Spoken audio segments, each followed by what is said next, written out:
Photos from Ostrava, Czechoslovakia, kept by Frieda Soury, saying, "Remember me." My name is Miriam Greenbaum. On behalf of the surviving generations of the Holocaust, I have the honor of interviewing Mrs. Frieda Soury.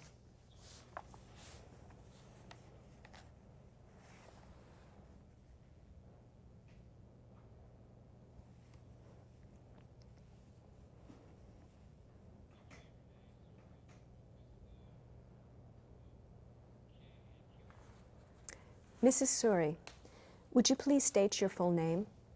Frieda B. Soury. What was your name given at birth?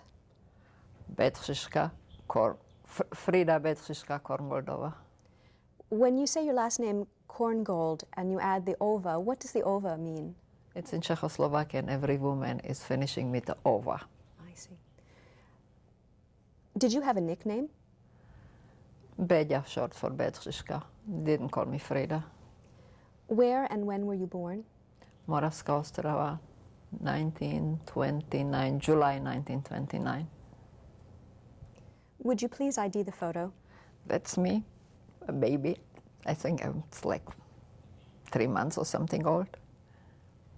I would like to ask you several questions about your parents and your home life before 1939. What is your mother's name? Berta. And her maiden name, her surname? Thomas. Thomas? Thomas. Do you know her date of birth and where she was born? May. Oh, I have it down in the calendar in the house. In May. 1999 in Sudetenland. 1909? Uh-huh. What was your father's name and Arthur Korngold. and his date of birth and place? 1897 and Latvia. And he wasn't born in, was born in Latvia, I think.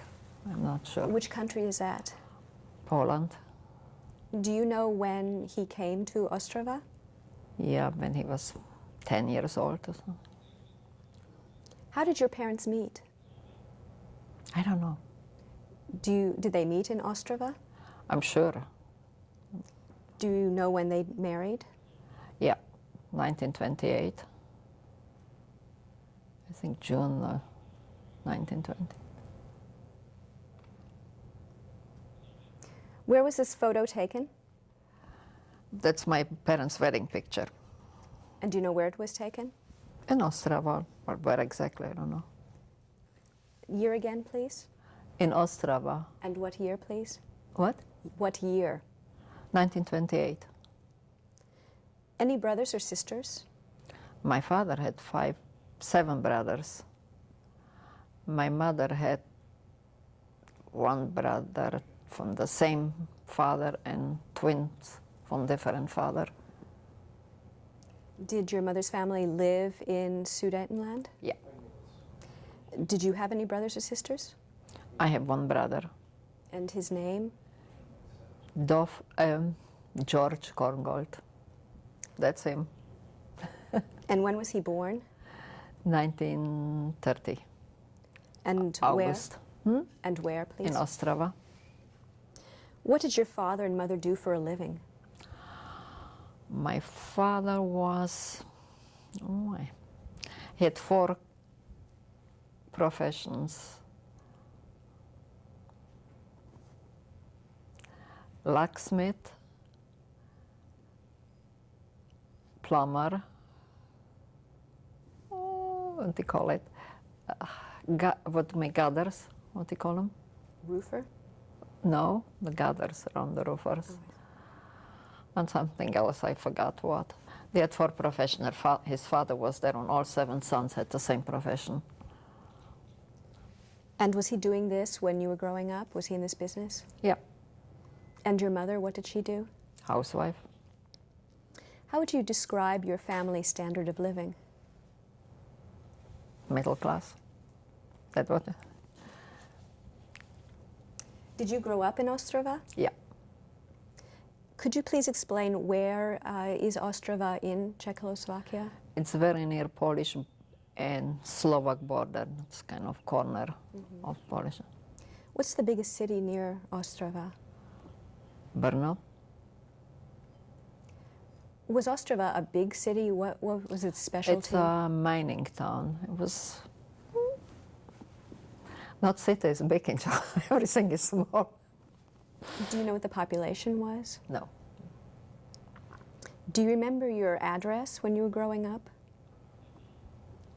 No. Well, when the war started, my parents were thrown out from the house that we lived, and they had to go to a hotel. They took the houses from some of the Jews. And when was this? In 1939, 1940 or something. At the same time, we were thrown out also of school.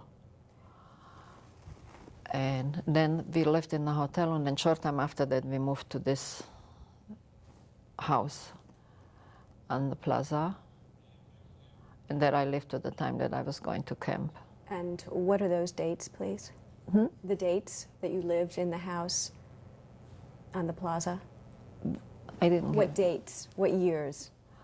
From 1940, I think, to 1943 that I was going to the camp. Where do you remember growing up? Which home? You Most mentioned- of them there already. Well, I was over 10 years old. And yeah. And so I remember most of the, So you remember mostly the home that you lived in from 1940? yeah. What was the home like? What was your apartment like? Bedroom, kitchen, living room.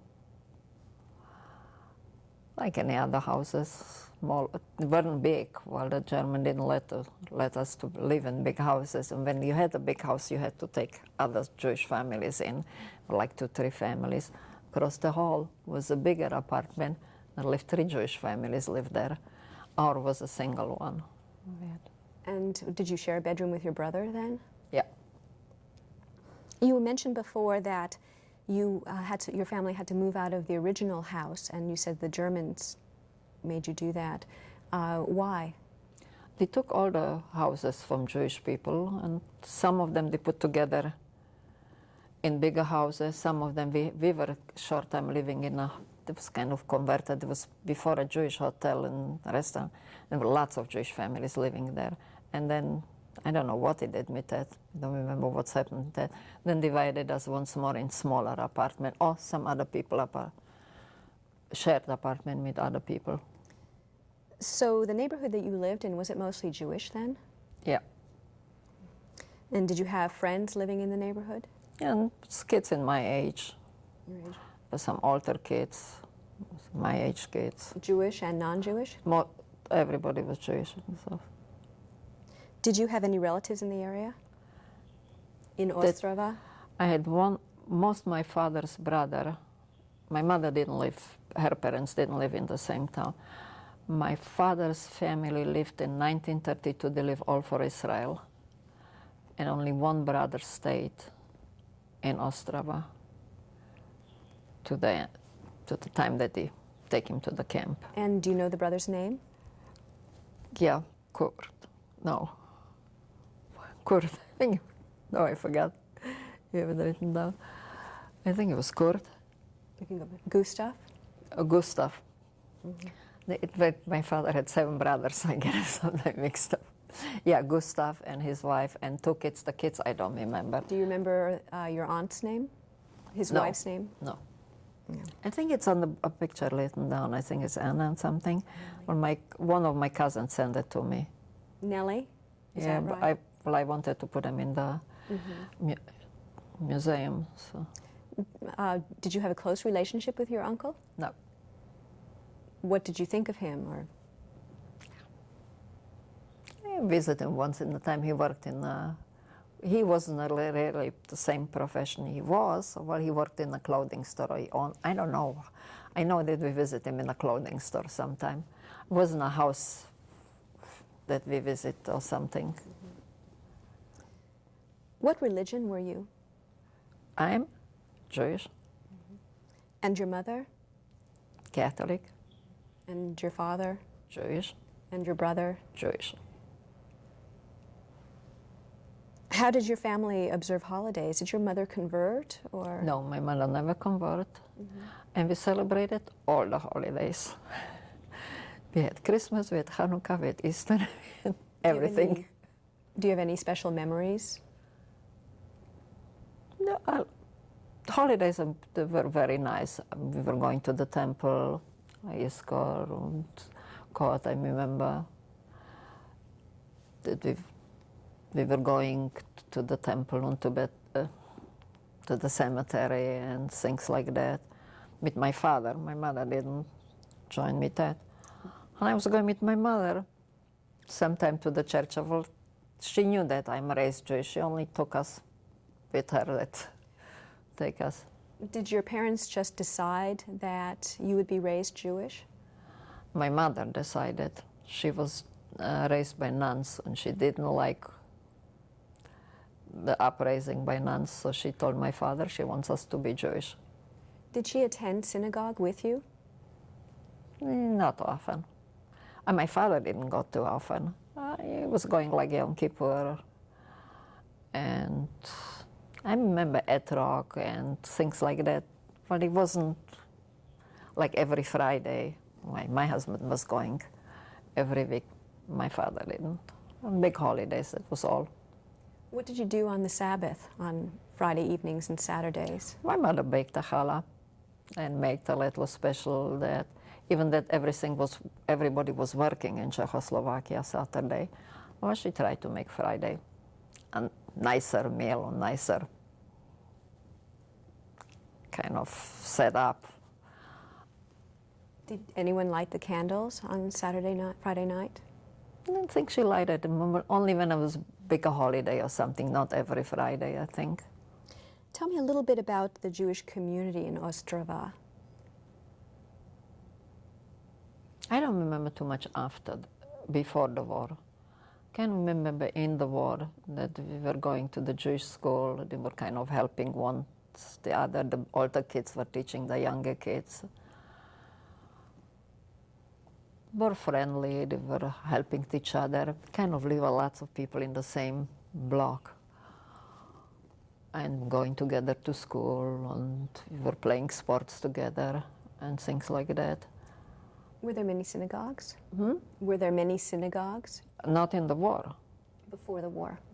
Before the war, it was one not far from us. Well, they burned it out in 1939. There wasn't any. Who burnt it? The German. Were there any organizations, Jewish organizations? Yeah. We were having even trying to get paper to get out with a Jewish organization to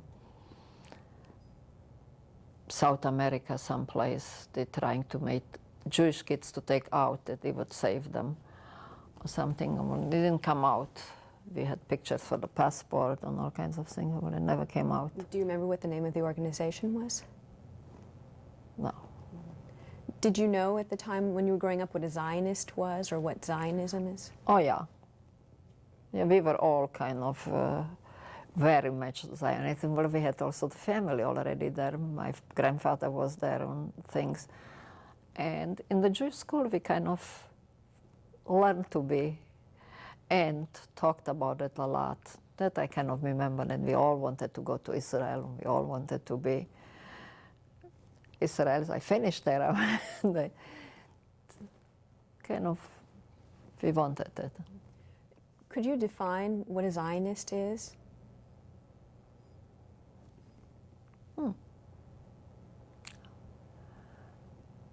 Somebody that would love to work for Israel, to build Israel, to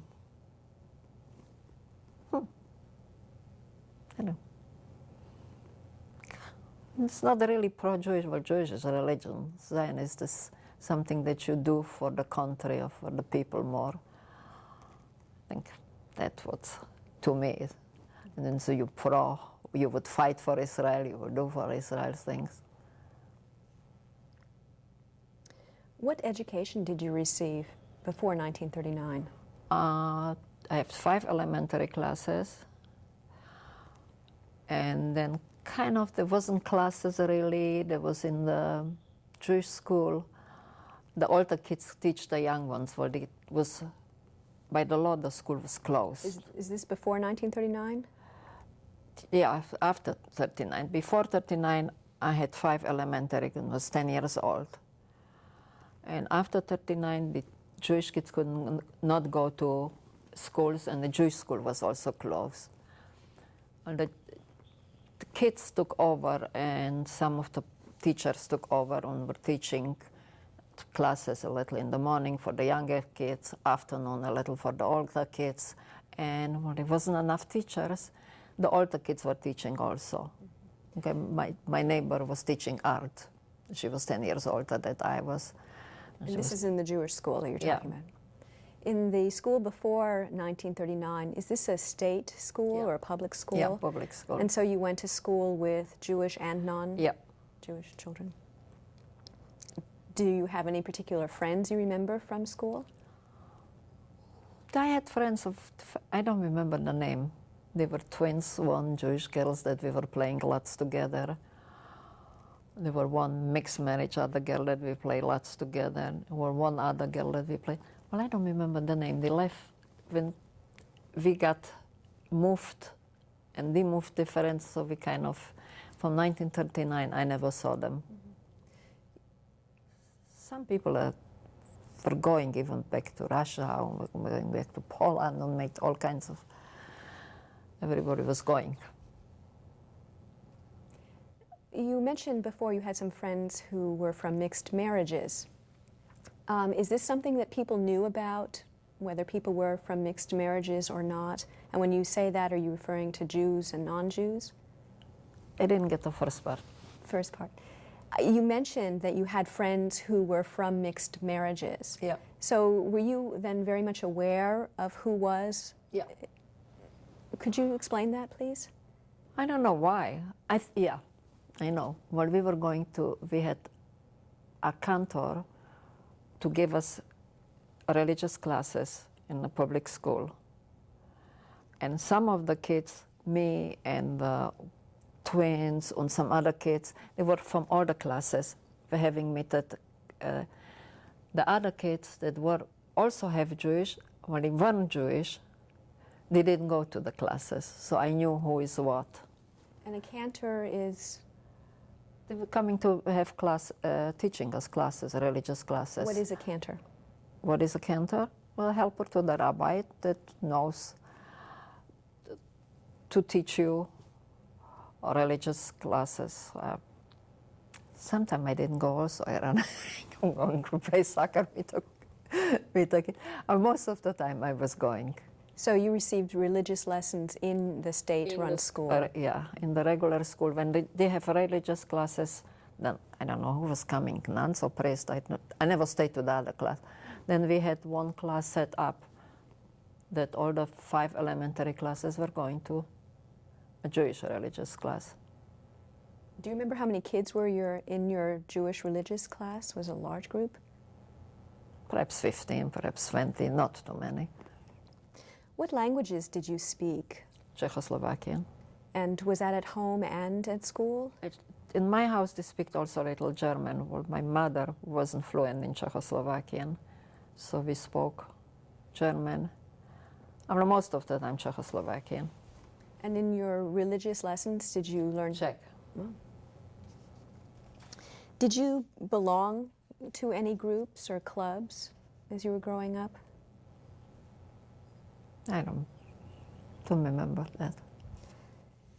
Okay, it's 1939 and you're 10 years old. Tell me what you looked like. How I looked like? I was chubby, not too short. That's it. Chubby. I was tall for my age, and blonde hair and blue eyes, and chubby. That's me. What kind of child, describe what kind of child you were at that time. Tomboy. while playing with the boys soccer, and wasn't scared of too many things, that lots of crazy things, wasn't scared of too many things. A regular tomboy, climbing trees. Were you more interested in that, and were you studious? No, I wasn't studious. I was more interested in sports. I was very good in athletics. I always was teaching the classes also. When the teacher didn't show, I was going on all that. It was very athletic, very sporty. Would you call yourself a leader or a follower? That time, I think I was more a leader. How did you get along with your brother? Very well. We beat each other up between us, where nobody else could get in the middle. And we were getting very well. No. Were you competitive in sports? Oh yeah, play soccer and ball and basketball and volleyball and all kinds of things. Yeah. Were you close to your parents? To who? To your parents? Very. Especially to my mother. Tell me about it. My mother is a very giving person. She will give you the skin over. She's very giving to everybody. It doesn't matter who that is. It's not only to us, to lots of my friends. My mother gave them a lot. What do you mean give? It's a little forward. I don't know that, like when kids came from concentration camp, that the parents didn't come. My mother took everybody inside the house, fed them and dressed them and take care of them. She was always there for everybody and very much for us. When I was in camp, she was walking around the camp to see me when I was working outside and things. It's very giving. My father was strict. My mother wasn't. With her you can laugh and joke. My father was studious, and you didn't learn the music, and you didn't learn. He was mad. So you had music lessons? Mm-hmm. Learned piano 3 years before the war, and then continued a little in the war. It was also friendly wars, and then he had to leave to concentration camp, my teacher. And do you remember his name? Do you remember his name? No, I remember how he looks. Tell me. A tall, gray, very good-looking man. And his wife was also very pretty lady. And they had kids, and the kids were out in some place in South America. And funny thing is that I do remember he asked me, tell my kids what's happened to me, and I never remembered his name. So I could never look for his kids. It was something that bothers me. Do you have any special memories of friends or childhood before 1939? I had also non-Jewish friends, but I do remember I did look for them after the war. And I think while I was such a long time in the camp and all through the war, I grew older than they were, so kind of a disconnect after the war. There wasn't any connection. And most of my friends from school didn't come back. There were only a handful that came back, and we stayed friends.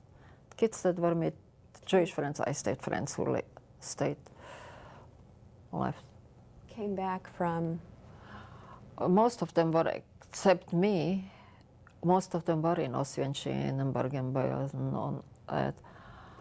And I was very connected with one girlfriend that she died later. She died 2 years ago.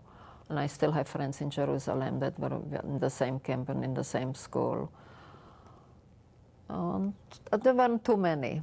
I have one friend in Aharia that were in my school, and well, he wasn't in camp, he was partisan, or we stayed friends. Most of them were only Jewish kids, and then I left anyhow for Israel after a short time after that, so. You said Oswiecim. You said the word Oswiecim? Oswiecim, that's, what do you call them? Is that Auschwitz? Auschwitz. Is that correct? And then you had a friend who lived in Anharia, you said? Where?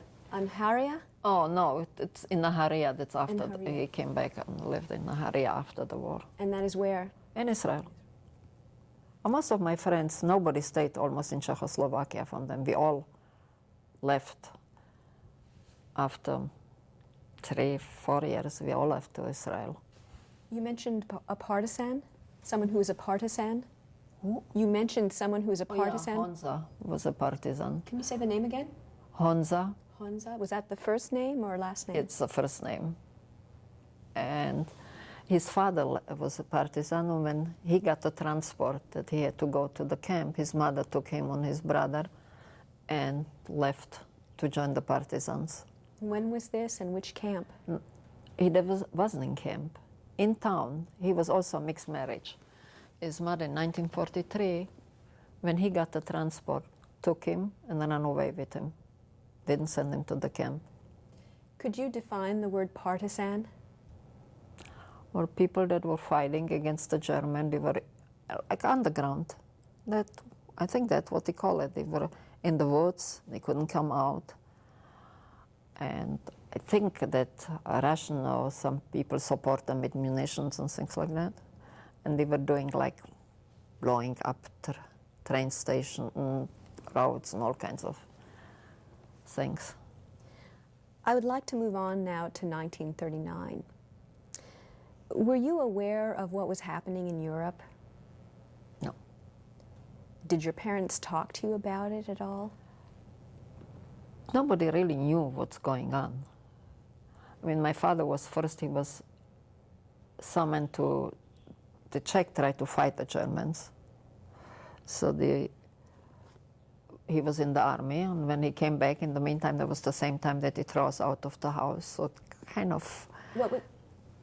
What was the date again when your father was in the Czech army? He was in the Czech army before the German came. So but they this was summoned what all date? the men. And when was that? 1939.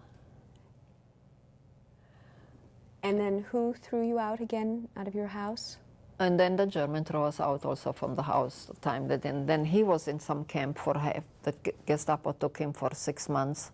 After that, also someplace, but they brought him home. Who are you referring My father. to? Your father. And he was in a... Nobody knows where they were.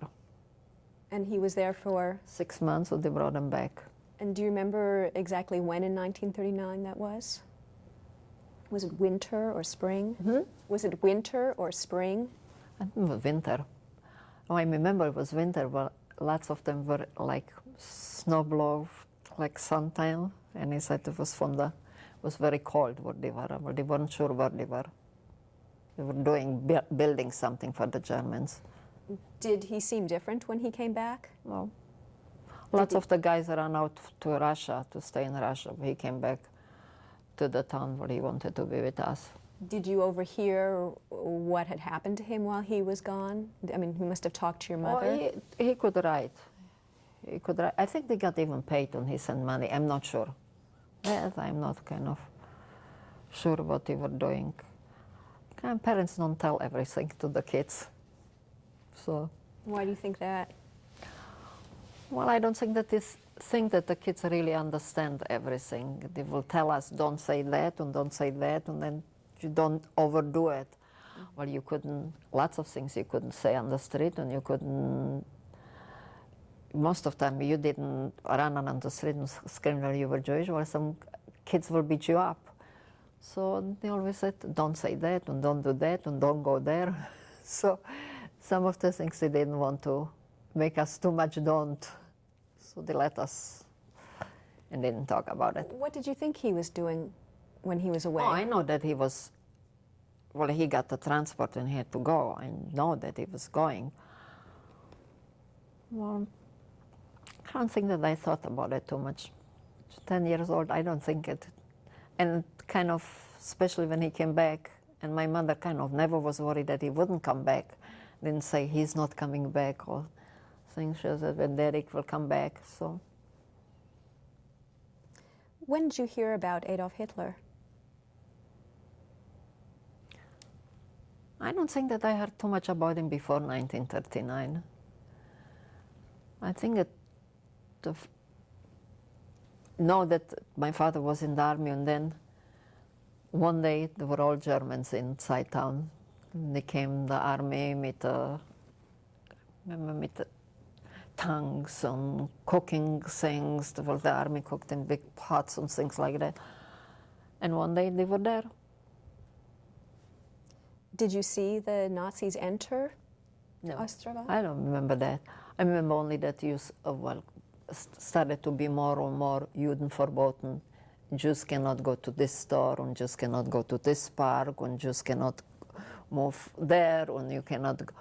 That I remember more. You cannot ride a train, and you cannot ride slowly. It was, and then you walked around stores, and there were the caricatures about the Jews, and the jokes.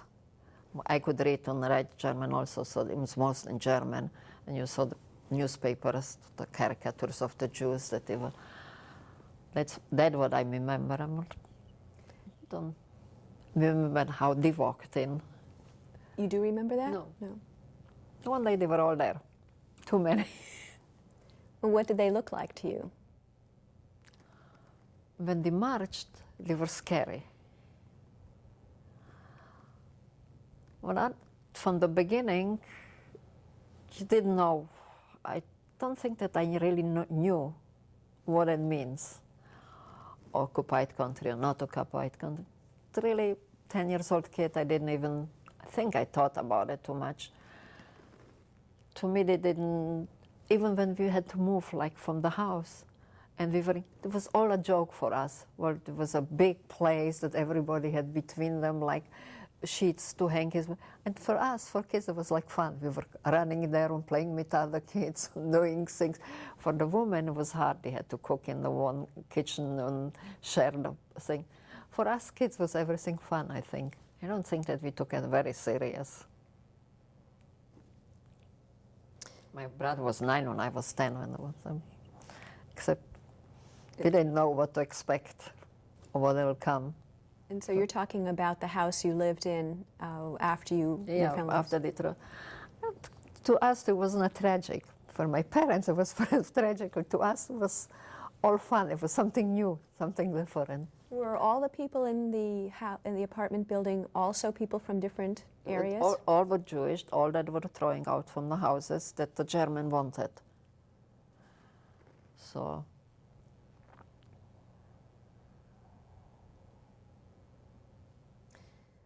Was your mother treated any differently? Tell me about that. First, she got more food ration. She got regular food ration that anybody else got. She didn't have to wear a star, we had to wear a star. Then the Germans were coming also to the house, and they took things from you. Well, they kind of divided it. Say you had a bag of rice. Okay, half of the bag is the goite, the non-Jewish. Half of the half belongs to us. They took something from it. And the next time they came, and it was smaller bag already, and they said it's still half is hers. So later my parents got smarter and didn't put it in regular rooms. They put it in all kinds of hiding places, the food. Well, my father lived in the first war, and he knew that you can get very hungry, so he really bought big 50-pound bags with rice and beans and soap and everything what you can store. He bought lots of food. And even clothes, the German would come and say, okay, skishus, we need them. For the Jew, he doesn't need a skishu, we take them. Warm boots, the Jew doesn't need, we need them for the soldiers, we take them. So my father thinks they were taking, or mother thinks they were living. And so they would come to your house? House. And how did the other people in the building feel about the fact that your mother was able to get food? From the beginning, I don't think that it was in the 1939 when we were in the hotel that everybody was there. It was already, I think, more than we were in the single house. Well, it wasn't anyhow enough. You had to buy on black market, and most people did. But you break jewelry, and you take a piece, and you buy a black market bag of flowers and things. And then my mother was going on buying also. she could go out of town, but other people with a star couldn't go, but they couldn't go on a train. And she could go out of town and buy more, buy the, you call them the bowers. Outside town, that they had fields and things like that. You can get easier and more food than in the town. It was a lot more expensive, the black market, so she could get more food out. So she was drive me the train out of town, having a dress or carpet or something, small carpet or so.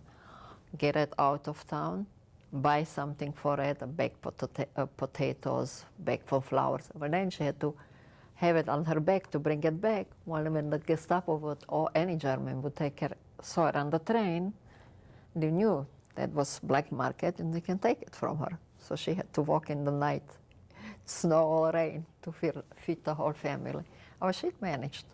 Were people jealous, other Jewish people jealous of, you know, your family's privileges because of your mother? No, well, they managed to do in town also from the beginning, black market. And it's okay, everybody had money or something.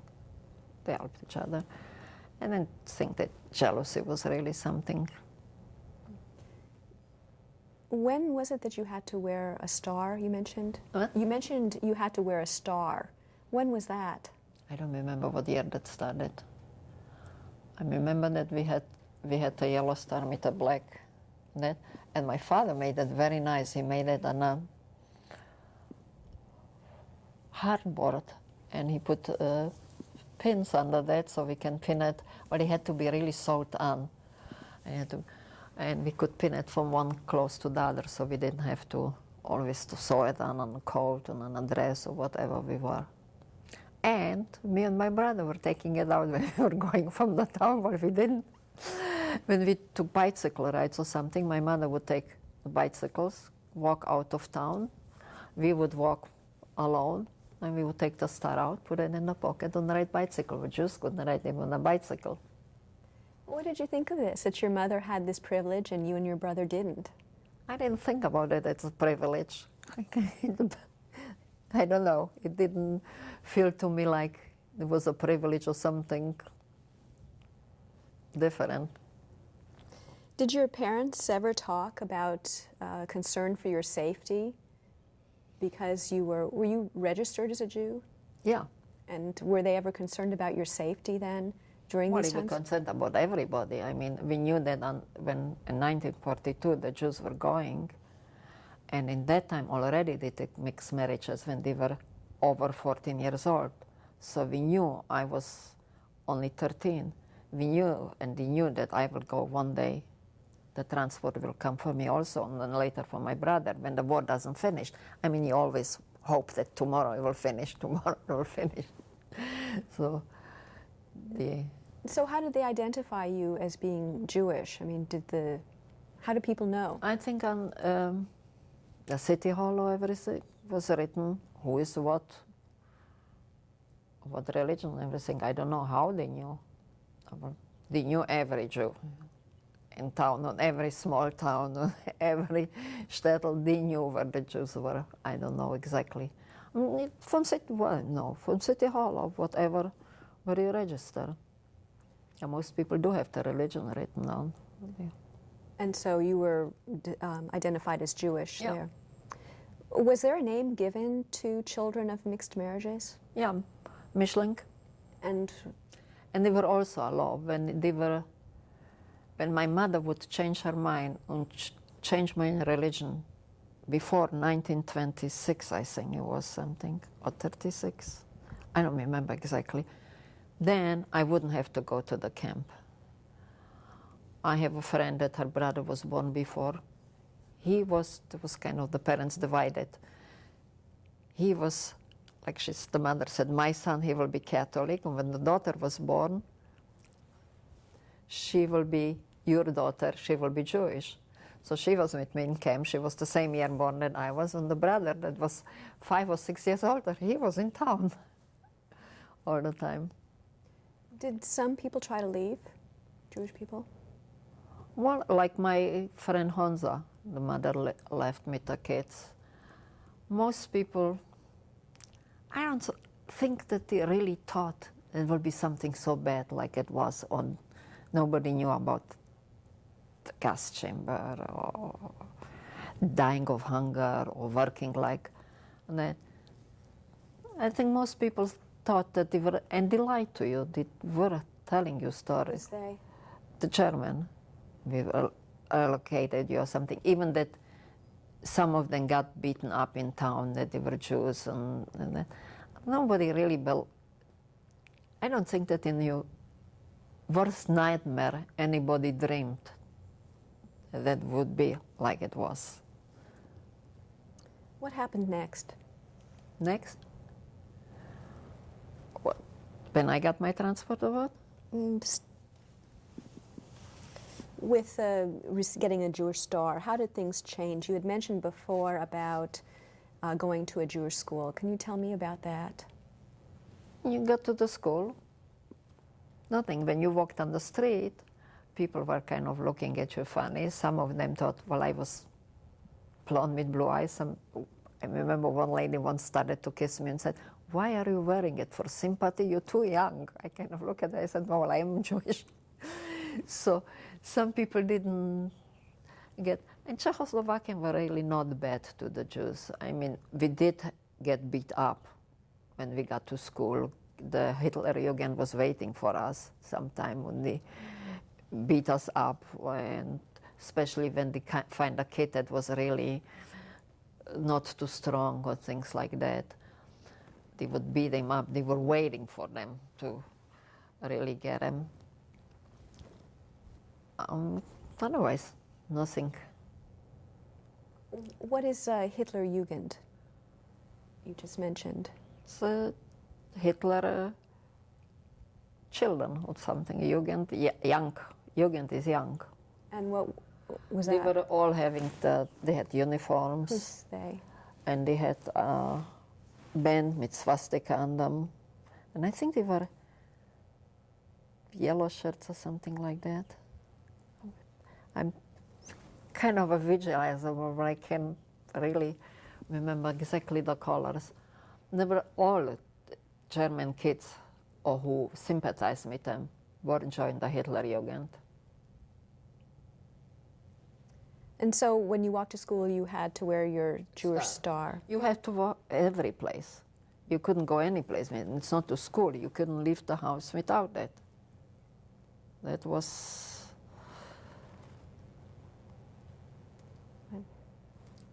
That was that they will realize that you're a Jew, that they can kick you. So tell me more about this incident. Who beat up whom, and were you beaten up at all? Or? Oh, yeah. Tell me about that. Not once. Well, they were waiting for you. They started to kick.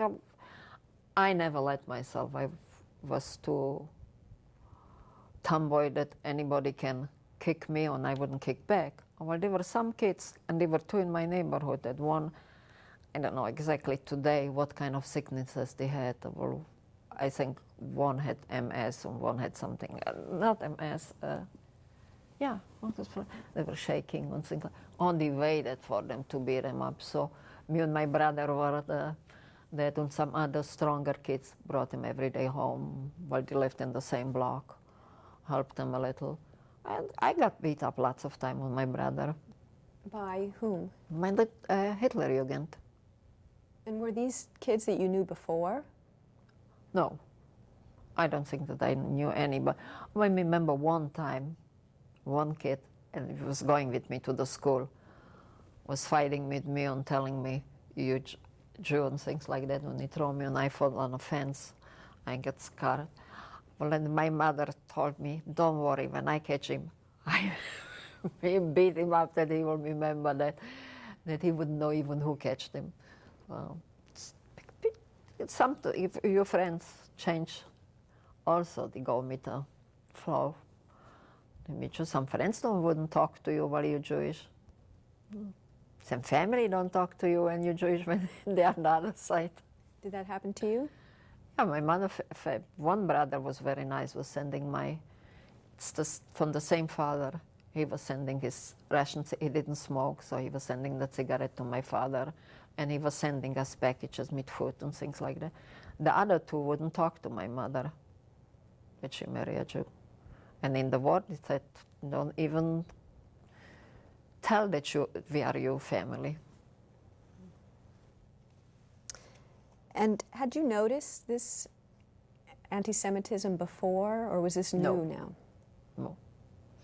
I don't think that Czechia were very, like Poland or Russia, were very anti-Semitic. I think and Jews were very assimilated in Czechia. They were living very nice with the neighbors and very kind of nobody called you names, nobody. It was very kind of nice. It started only later. I don't remember any. Perhaps I was protected more with my parents. I don't know. Well, I don't remember that. I know that kids from Poland always complain how they were bad to them when they were living in ghettos. And I don't remember things like that. I don't think Czech was really bad. Did you notice whether people were coming from other parts of Europe to Ostrava? No. I think most people try to get out and not to. Well, Poland was occupied before and we were so near the border. I think people who could go out, well, then everybody, I think people are always optimistic. They always leave. They won't come to here. And when they come here, it won't be bad. They will leave to work on. I don't think that most people are really expected to be. It's my kind of, I'm too young. I'm not, I was that time too young. I think people never, most people are optimistic. Everything will be okay. Even when the war started, I remember we were every day hoping and looking for the news, what we can, and putting a little the radio, what we can hear. Well, it was against the law to listen to that while they were going with kind of cars. We always hoped that tomorrow will be the end. Did anything ever happen to your father in this time with the SS? Oh, he got beat up twice. That he was married to a non-Jewish woman, and that she, to top of that, well, her family was German. So he got twice, and they asked him to divorce my mother. When he came home, I told my mother what happened. One time they almost broke all his teeth out. Who is this? The Gestapo. And my mother said, well, I'm not going to divorce you in this time of life. Perhaps later in life, yeah. Well, this time, no. So she stayed. And she wouldn't divorce my father. Why do you think she wouldn't? Well, we also knew that she wouldn't save us anyhow. That we knew that when I will be 14, I have to go anyhow. Well, she will save. This time, when she doesn't divorce my father, I stay to 14 with them. My brother stayed to 14 with them, and my father, they didn't have a camp for non-Jews that were married to Catholic women. So she knew that she's not helping anything. She would make worse for us. What do you mean by saving you? Well, when she would divorce my father, we would have to go to we were Jews, with my father. So we had to go in 42 already to camp or whatever. Well, when she doesn't divorce us, so we can stay in town. She knew that much. So she wouldn't. I think when she would know that she could help us, she would perhaps. But she knew that she couldn't help. She would make it worse. So was this a law that was established? Yeah. Can you tell me more about? Well, it was a law that any 14 years old mixed marriage kids has to go to camp. It didn't have to go. I mean, you didn't take your things when you left. You got a transport. You got a sleep. You have to be there and there and that time. And then it's everybody, like when my brother was 14, he didn't go when he was 14 in camp. He was going lots later, but the war was very near to our town, and they were too busy. So they didn't send my brother. He was only 3 months in the camp, or 6, I think 3 months. he didn't send him for a long time. Well, most mixed marriages, they were always coming transport with new. When they were 14 years old, they got to Theresienstadt. From Czech. I don't know what they were doing in other countries. So what was happening to your friends who were from Jewish families? They left with the parents in 1942. The whole families left together. Can you tell me about that? Well, one day they got transport and everybody had written down how much they can take. You can take one luggage. I don't remember how much kilos were in it. And I don't know that they had to go to the station. I don't know exactly how. Even that we lived in the whole house with them, I don't know that my parents wanted to shield us, or I knew and I forgot. I didn't want to remember, I don't know exactly. But I knew that in a short time, all my friends and all our people that lived in the same house left, except they left one retirement home that were very sick old people in it that would die in a short time anyhow. Some of them bedridden people that couldn't go out, and we kind of took care of them. We were going every day to bathe them a little, and to wash them, and to read to them, and to comb hair. I remember that I was combing the old lady's hair. And my father took us always every day for 2-3 hours afternoon to help the old people. And I don't know what's happened when I left. But I think most of them between that time died. They were really old people that couldn't walk. Do you remember the name of the old age home? Is this also the time that, what about your relatives, your aunt and uncle, your father's brother? They left in 1942 like everybody else. Yeah. Would you ID this, please? Identify it? Yeah, it's Gustav and Nana. I forget her name. They had 2 kids, and I don't remember the name. And my cousin, I have one cousin here more. That he doesn't remember also, not the name or not. Well, he was already a long time before in Israel. So. And did you hear from them after they left? Well, the kids were small. I have a funny feeling they were going from Theresienstadt after a short time straight farther. Straight to? Auschwitz. Auschwitz? Auschwitz. I don't know why I called. It's Czechoslovakia, and it's kind of stuck with me. Did you know where all your friends were going? Did they have a transport name? No, and I didn't know even when I was there where they were going and why they were going. So most of them were leaving. Some of the people had emotions. Some of them were scared and didn't want to go. And slowly it were coming rumors what's happening. I think most people really didn't want to even believe anything like that can happen. So, like what? Gas chamber, burning people, working 24 hours. We worked. We worked like not hard. We worked in the fields. We worked 8 hours daily. And well, that people were handled like they were. It was hard for us to believe that anything like that happening. We're going to take a pause now. Okay.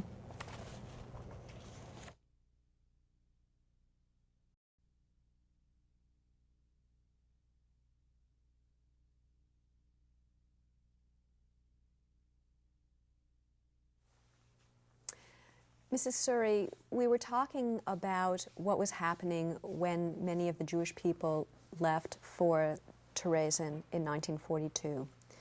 Can you tell me a little bit about what your father was doing at that time?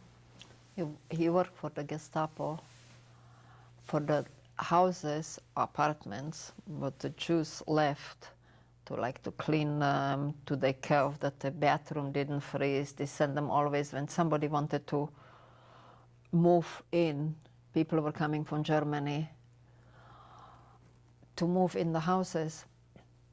So he had to always clean up. Even in our house, before I left, a judge came from Berlin that he moved in one of my neighbor's apartment. My father had to see that the bathrooms working, that the faucet worked, that everything is okay. So he worked for the Gestapo. And this is what he did during the war? What? This is what he worked at during the war? The time that I was, before I left, and I don't remember that he did anything after that. Did he get paid? I'm not sure. I'm really not sure. Well, he had to get paid. Well, he had to buy things. I don't know that he got paid really money. Yeah, he had to get paid with money. Or food ticket extra. I don't know. Sometimes he got present some food tickets that I remember. Do you remember if he worked with other people? I don't think so. There wasn't anybody to work on. You couldn't. The other people wouldn't employ not Jews. There had to be only the Gestapo that let you to do what he wanted you to do. Tell me what happened in June of 1943. I got a transport that the guy that I talked about him before, and he ran to partisans, he got a transport. Well, he ran away and they needed to fill up. There was a code. I was transport DC 175, the last number in the transport. So they sent my mother to send us the letter that I have to go in a week or something. I have to be in Prague in where they learn how to ride horses in a building like that. And I have to be there with a package for 10 pounds or whatever they let us to have the luggage and get to the transport. Well, my mother tried to get me out from the transport. So the moment that I got the transport, she ran to Gestapo, to Prague, and to Ostrava to try to get me out. Well, nothing helped. I had to go. And in that time, my father knew something. He knew that using some of the young girls for the soldiers, like whores, I don't know how to to pronounce it, for using. Or he didn't want me to. He said he's going to kill me. Well, I'm not going. Well, in the end, I was going. Nobody ever used me for anything. They didn't use in Theresienstadt people like that. So. What do you mean he said he was going to kill you? What did he do? He opened the gas in the house and he said, well, okay, we're going to die, everybody. We're not going to any transport. So I closed the gas and I said, I will come back, don't worry. I will come back, okay. Well, he was really scared that I won't come back. When you say we, who was there also? Brother. My mother was running, trying to get me out of the transport. It was my brother, him and me, that he wanted to. My father was always over, kind of, too. Everything was so dramatic to him. My mother was doing the right way, going to try to get me out. I'm not clear exactly what happened that day. What did your father do? Tell me about that day when your mother left and he got hysterical. Well, he was worried that I don't know how to call it.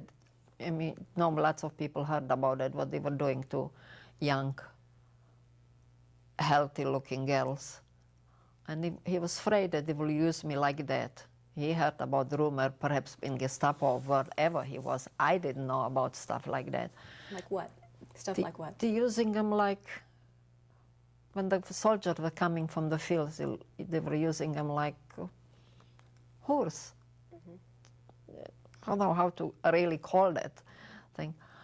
And he was afraid that they will use me like that. I was kind of stuff. So he opened the gas and said, we're going to die all together, me and him and my brother. And I had to talk him out of it. Well, I said, well, when the mother comes in and she opens the door and says all that, what poor thing will do. And slowly he kind of gave up and said, okay, go to the transport. And I never left Theresienstadt. I never got to. What did your brother do at this time? I think he didn't realize exactly what's going on. He was kind of... He didn't want me to go. He cried a lot. We were very close. Well, the last 9 months we didn't have even any friends in town. We were him and me and me and him and my parents. So he was very upset that I'm going. Who's he? Hmm? Who was upset you were going? What? Who was upset that you were going? My brother. When he was nobody else. He didn't have any. No friends, not anybody. Not playmates, nothing. How did you feel about your father during this time? A little hysterical. For my kind of 14 years old kid, and he's going all through the hysteria, and I kind of didn't know exactly. Well, I didn't understand what he means. I was too young to understand things like that. So I kind of didn't know what he's doing. Later, I knew when I was older, but from the beginning I didn't know what he's doing and why he's doing it. Did you take him seriously? Yeah, you didn't take my father not serious. Well, he kind of blew up and then, okay, kind of more. And then my mother came and said, it will be okay. So we will always try to help her. She always tries. She sent packages, and she said, I will always go and see where she is and what she does. She knew that I'm working in the field, so she was coming around to see me, so she knew that I'm always okay. How did you prepare to go? What did you do the day that you were getting ready? I don't, kind of that. My mother packed some winter and summer clothes. Well, nobody thought, we always thought tomorrow the war will finish. So she packed a little clothes. I think she gave me also a bed roll. We didn't have sleeping bags like people had today. We had down quilts. I think she rolled a down quilt. Well, I think they took it straight in Prague for me. I never saw it after Prague. And there were one girl more from our town that was in the same. She was already 14 years old, that her brother was he was Mischlinka, but he was non-Jewish, and the sister was Jewish. She was with me in the same transport. What was her name? Lalina Krantsova. Did you know where you were going? What did the transport say? Did it say where you were heading? No, we have to be that on that day. And they gave us a pass that we could ride the train from Ostrava to Prague. And we have to be that on day, approximately, I think they said, like, say Monday afternoon, you have to arrive to the riding kaserne.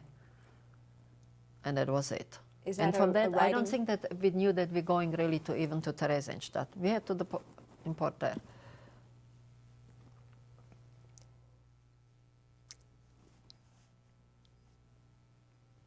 Did your mother say anything to you before you left? Yeah. She said, don't let anybody to kiss you. You get kissed, you get pregnant. That was the first time that I was going out of the house. I never was even in a camp before. Could you explain that again? What did she say? Don't let anybody to kiss you. Somebody kiss you, you get pregnant. And she was afraid that I was 14 years old, and we were going. So she was really afraid that perhaps somebody will start something. So she said, don't let anybody ever kiss you. Were you menstruating then? Yeah. And Well, it stopped in this. It was short time only. I really late. Well, I think we didn't have the real natural food, so I started very late. And in the moment that I got in Theresienstadt, you lost it. tell me about your trip. We got to the riding kaserne, and it was the horse riding school. And this was where? In Prague. I think we were all night sleeping there, when I remember that right. We were all night sleeping there. Then they marched us to the railroad station. We got to a regular, we weren't transported with a animal wagon or something. We transported with a regular train. And we sat in the train, and next thing we were in Theresienstadt. Well, there was the first train that arrived to Theresienstadt. I was in this transport. What do you mean, the first train? Before, the train stopped in Košice. It was one town before, and people have to walk from there to Theresienstadt. When I came, there was the first train that came all to Theresienstadt. People were waiting on the train to see who is coming. Well, there was the first train that really came in. And it came into what? Then there was a building, and you had to go through the building and detect luggage from you, and they took some of the things out, took most of the things, gave you some handful with clothes, and gave you one mattress, and sent you across the street to the Hamburger Kaserne. That will be assigned to some bed. I think the first night we were even sleeping under the roof in the attic. And then we got assigned a room. It means not a room, there were 50 or 100 other people in the room. I don't remember how many were in the first room. In the second room, I remember how many people. You got assigned to a room, and then you got assigned to work. Can we go back a little bit? How many people were on the passenger train going? 175. That was all what it was. And the train was only for? Only for the Theresienstadt. It took us there. I remember also one guy got near to me and said, "Don't go ever near other people." It's like, yeah. And I said, what? And they said, lots of people have fleas are very much here. They're very dangerous, skin fleas and hair fleas. And in the Kaserne, they gave us also, before they left us out, they gave us injection against typhus. On this train, how would you characterize the people on it? Were they all Jewish, or were they Mischling? I think most of them were Mischlings. I don't remember all the people. There were some grown-ups also. Perhaps they find some in a small town that they didn't count before. Well, most of them, I think, from the 176, there was like 120, I think, young people my age. Boys and girls? Boys and girls.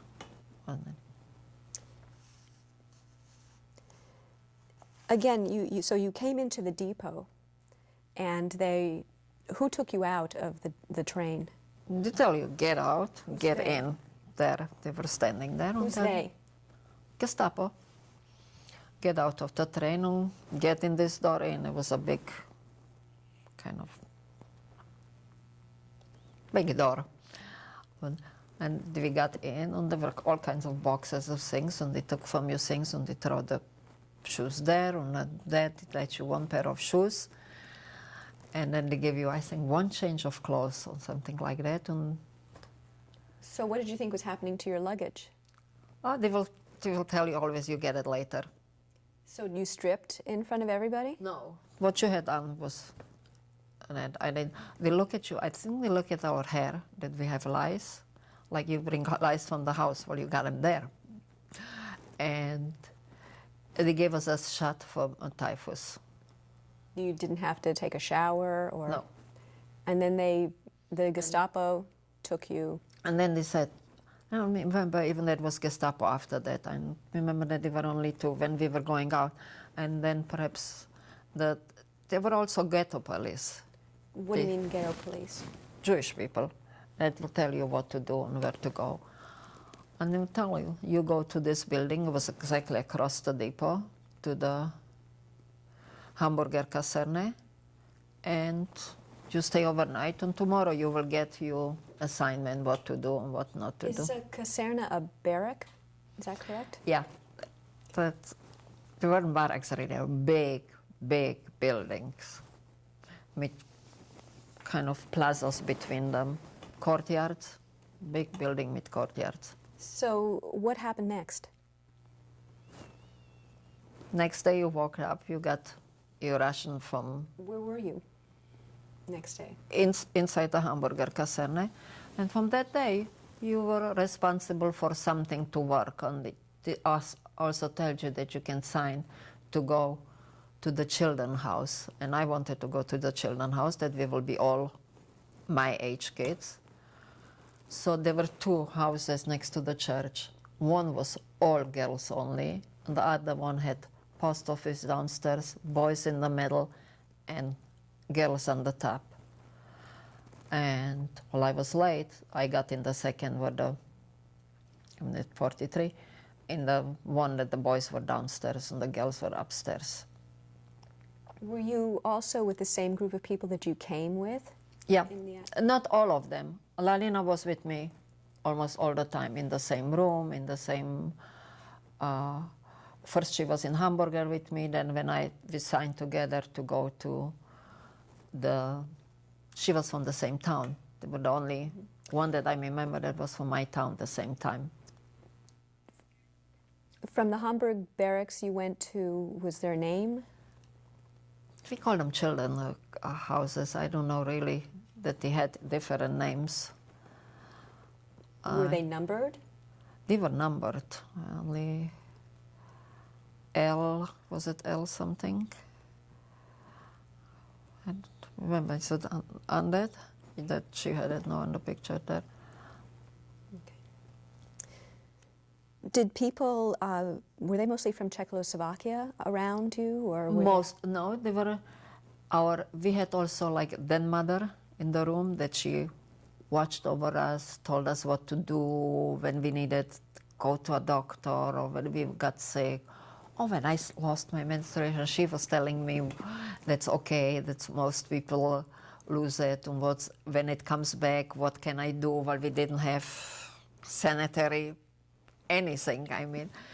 So we had a Dutch lady that was taking care of us. She didn't speak even Czechoslovakian. We communicate with her German.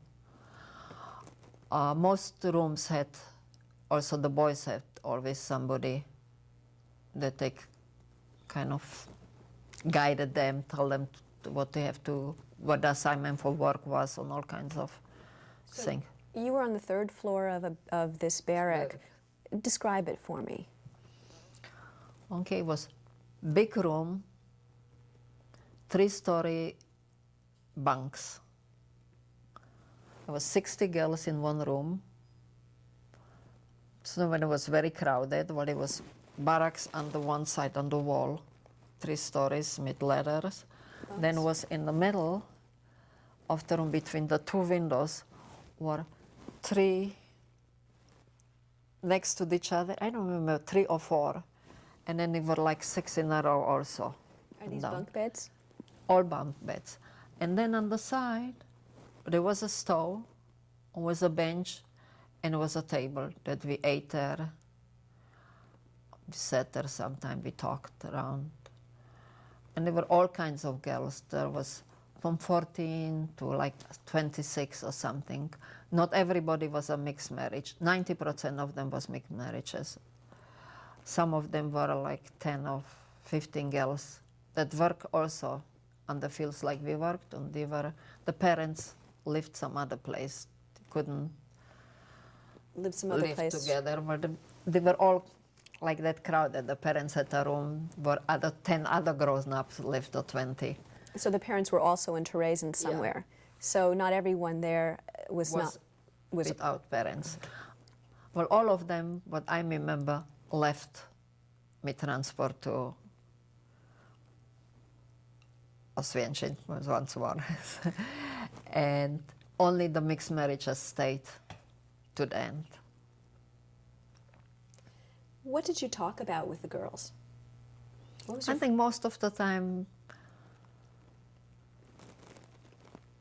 I was always very much in sport. So to me sport was very, that between work and work, on what we did in work, on what we stole in work, where we could like fill carrots between our stockings or in our pants for the other people when we put carrots out, or when we spinach, how much spinach we ate when we cut it off and put it in the bag somewhere. Yeah. What about your first day, your first night? What were your thoughts, and did you talk to anyone about No, how you I don't think so. What were you thinking? I don't know. I really don't know what I was thinking. I think the main thing that I was thinking, I was lonely without my parents. Well, I was 14 years old. It never was vacation we took with my parents. I don't remember that perhaps I was once or twice before the war in some camp that I don't remember, children camp or something. Most of our vacation was with my parents. I never was alone. It was the first time in my life that I was really without my mother, without my brother. My father was before already out of the house in the camp or something. But without my mother, I never was one day without my mother. So perhaps I was crying all night. I don't know what I was doing. I'm sure I was lonely and I was not comfortable at the small. We got one mattress, kind of stuff that was burlap, and it was stuffed with something very rough and was sticking out. It was very uncomfortable. They took your blankets and everything. It was very uncomfortable to sleep on it. It was very small. You couldn't put in it, so your body, the top was on it, and the lower part was on the ground someplace. It was very uncomfortable. With all that I was uncomfortable. I wasn't with my mother. I'm sure when I got something, it was some warm soup, very thin one to eat. I'm sure I wasn't too fat up or filled up. And I'm sure I was very lonely and very miserable to be alone. Take me through a day in Theresienstadt. You're now in your new barrack. What happened? I remember more from the room that we were already all the girls. From Hamburg, I don't know even how long was I. And in the morning we got up and two girls we had assignment. One stayed in the room and tried to clean up a little the floors, like broom that, and clean the table, and do things. Two in the morning had to go and we got coffee in the morning, something warm, exactly what it was inside, God knows. And they brought for the whole room, like the Russian. We had like military or camping things, around things, and then two kind of with a handle, and two of the girls had big pots that they were going to pick it up and bring it for the whole room. Then after that we were going to work out of what we were doing. Most of the time I worked on the fields. I was also working in, I don't remember, they had a name for it. Only I don't remember what they call it. It was kind of doing everything. We cleaned streets, we roofed roofs, we painted the Gestapo size. We helped to build that. We learned how to dance for the Swiss. Did all kinds of different things. Most of the time we worked on the fields, winter and summer. Well, in winter, they take the sugar beets out when it's cool, when it gets sweeter. And then we had to work the fields out for the next season. They didn't have plows. You had to do it with a big things, manual. So turn the ground and feed the ground and things. So most of the time we worked or in the gardens between the Bashta, they call it. It's the two walls, and between them were the gardens also. Moats. Between them were gardens also. They were more like the finest things were like strawberries were growing there and things like that. So we worked also there, and then we were going out. When we were going out, and the Czechoslovakian police was watching us. They were like before us and after us, and walking with us out and bringing us in. Out where? Out in the fields, out from the ghetto. We got completely out from the two malls. There where my mother was seeing me sometime. She was walking like on the street, and then she saw us, and we couldn't make contact. Even contact, that would be bad for her. And most of the time she was smart. She stayed someplace in the bushes that I couldn't see her. But she saw me. How did that make you feel? She always wrote me that she knows that I'm okay, she knows I'm looking and things, so I knew that she's coming. Well, like sometimes I was looking for her to see her, but I didn't know what day or whatever she will come. She couldn't come every month. From my town, from Ostrava, it's approximately 8 or 10 hours train going, and it cost also money, and she couldn't live too much. My father, I mean my brother alone, well, he couldn't go shopping, and he couldn't do that, and he couldn't do that. So she was coming once in 3 months or something. Tell me about describe the layout of Theresienstadt. You mentioned the moats and the vegetable gardens. What did Theresienstadt look like? Big yellow buildings, all kind of around they were old Maria Theresia Kaserne, I don't know what you call it, military camp, very strong build. Between the windows, when there was too many bugs in the bed, when you couldn't sleep, sometimes you'd even lie between the windows, and everybody had a courtyard. All of them had courtyards. We slept also sometimes in the courtyards, and sometimes between the windows. The window was so big you could sleep, the sill, you could sleep in the window. They were so big. Everything big, thick walls every place. Why would you want to sleep in that window? Why there were so many bugs that the bed moves with bed bugs. So you got bitten constantly. I mean, your body was constantly bitten with. What kind of bugs? Bed bugs. They are red things that you can squeeze them, but you cannot catch them enough. There were millions of them. So when it was cold, it was better a little. But they are cold also. They are not so. And in hot weather, there were so many beds together, it was even warmer. So sometimes we slept in the courtyard or in the window, or we couldn't take the bites when we were changing. Everybody had an hour or something to go out a little, to get air out. So what were the buildings made out of? Were they wooden? No, they were all stones and bricks and cement. Big, heavy 3 stories building. They weren't, we had some barracks, but they were working barracks. My friend worked in one of the barracks. I never worked in a barrack. I always worked outside. Were there streets? Streets? Yeah, there were streets. There were where I lived, across that was a big plaza. On the one side was a big, like a park, that the German built later,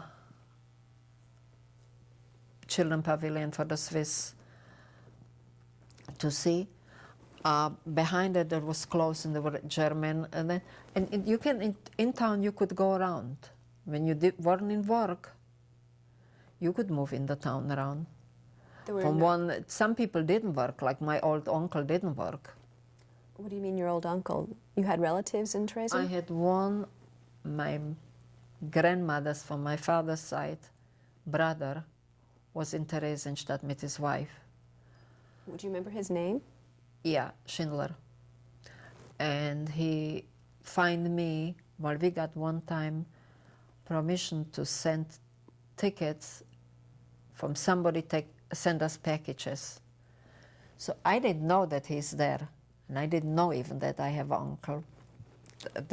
My grandmother was already a long time dead. She died when the kids were small, young. I never met my grandmother. So one day a guy came, looked for me and found me and said, I'm your uncle. I said, yeah, how? So he explained to me how he's my uncle, and he said, I have a card that I can send 10 kilo package. Would you think that your mother could send me? I said, okay, she has a hard time to feed the family. Well, I send it to her and we'll see what she can send. She sent him food. She sent him bread. This was a coupon? Or? Yeah. There were 2 or 3 times that he got special coupons people can get, send it out. Most people didn't have anybody out to send it. They didn't have any. First, they were from Berlin. They didn't have anybody in Berlin. And they never had kids. They were older couple. I don't know what's today old. When I was 14, everybody was to me old. And my mother sent him the package, and they had a long time nice food, could sustain to their food. I sent them a big bread, something, and I don't know exactly what she sent them already. She sent me also packages. So he wasn't allowed to walk around, but you were, or? He was allowed to work. He never worked there. He didn't die. He lived after the war. While he got a transport to go to camp, and the same... To camp? What do you mean? Oswiecim. He came and told me, we are going. There were always people that were going, you know, and they other people, we got the transport, we are going. To Auschwitz? Yeah. And did it say to Auschwitz, or did they just know? No. Did it say Auschwitz, or did they just know? No, you have to be this on this time, there and there, by the railroad station, and you're going away. And he came to tell me we are going with the next transport. We always knew that the next transport is going in 5 days or 3 days or something like. So he came and says, the next transport I am in with my wife. Come and tell us bye. Then I came and he was sitting on the floor and crying. And I said, why are you sitting on the floor? He said, she hanged herself. And he got, the Swiss sent him, they took some old people out from the camp. He was saved. He finished in Switzerland. He left the camp when? The Red Cross took him out. Do you remember when this was? Had to be in 44 or something like that. There was a whole, I visited them later in Switzerland, and Delilah was going to school in Switzerland. There was a whole building that Swiss took some Jews, there was an old retirement home, that Swiss took some old people out to Switzerland, and they lived in Switzerland. He lived there to the end that he died. I was going there in 78, 79, that he died, I think. He lived a long time after that. When would your day end, your work day? I think we work between 8 or 9 hours daily, 10, I don't know exactly. And when it ends, you get your dinner ration. And then you had to 8 o'clock, the houses, you couldn't get on the street after 8 o'clock. And it had to be dark, everything. So after 8 o'clock, you got what possible to your room back in. And you couldn't have even, when you didn't have shades, you couldn't have lights, well, that was for the air raids. So you would sit in the dark. We talked sometime, people said what they were doing over the day at the same time, when the girls were doing, what we ate, what we stole. Then everybody, when he got on the fields, tried to steal some food. Who were the vegetables for, and the strawberries? There was a big, I don't know that all was going, there was for the Gestapo, they lived there with the families. They had nice, well, I worked there, so I know, they had nice apartment houses, and especially when Berlin was bombed, and it brought in other German, they brought all the families in with the kids and everybody. When was this? Well, they didn't cross to the Jewish, that they had their own theater, they had their own everything. And was going, I'm sure, lots for that to them. And then next to that was a big military hospital that I think we supply most of the vegetable to military hospital. And one side outside, I saw how the Americans were bombing the train that they were going to the hospital. We were sitting in the fields and we saw the to shoot the German train. What were the sanitary conditions like?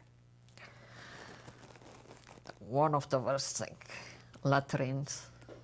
And latrines were a big hole in the back of the courtyard on the side. It was covered, the top was covered, and was kind of very thin stripe, and you had to stand on it to go down. And it was a toilet in that house. I think the whole building had one toilet. So most people, you couldn't Also, you would have to go to the latrine, and it was one of the worst things. The scariest things was, I don't know it's true or not true, people were scaring and there are big rats in that, and you were really scared to go. Well, you had to go. It was the only place to go. Well, when we worked on the fields, it was better. I rather go to the bushes. What about cleaning yourself? How did you do that? Were you able to?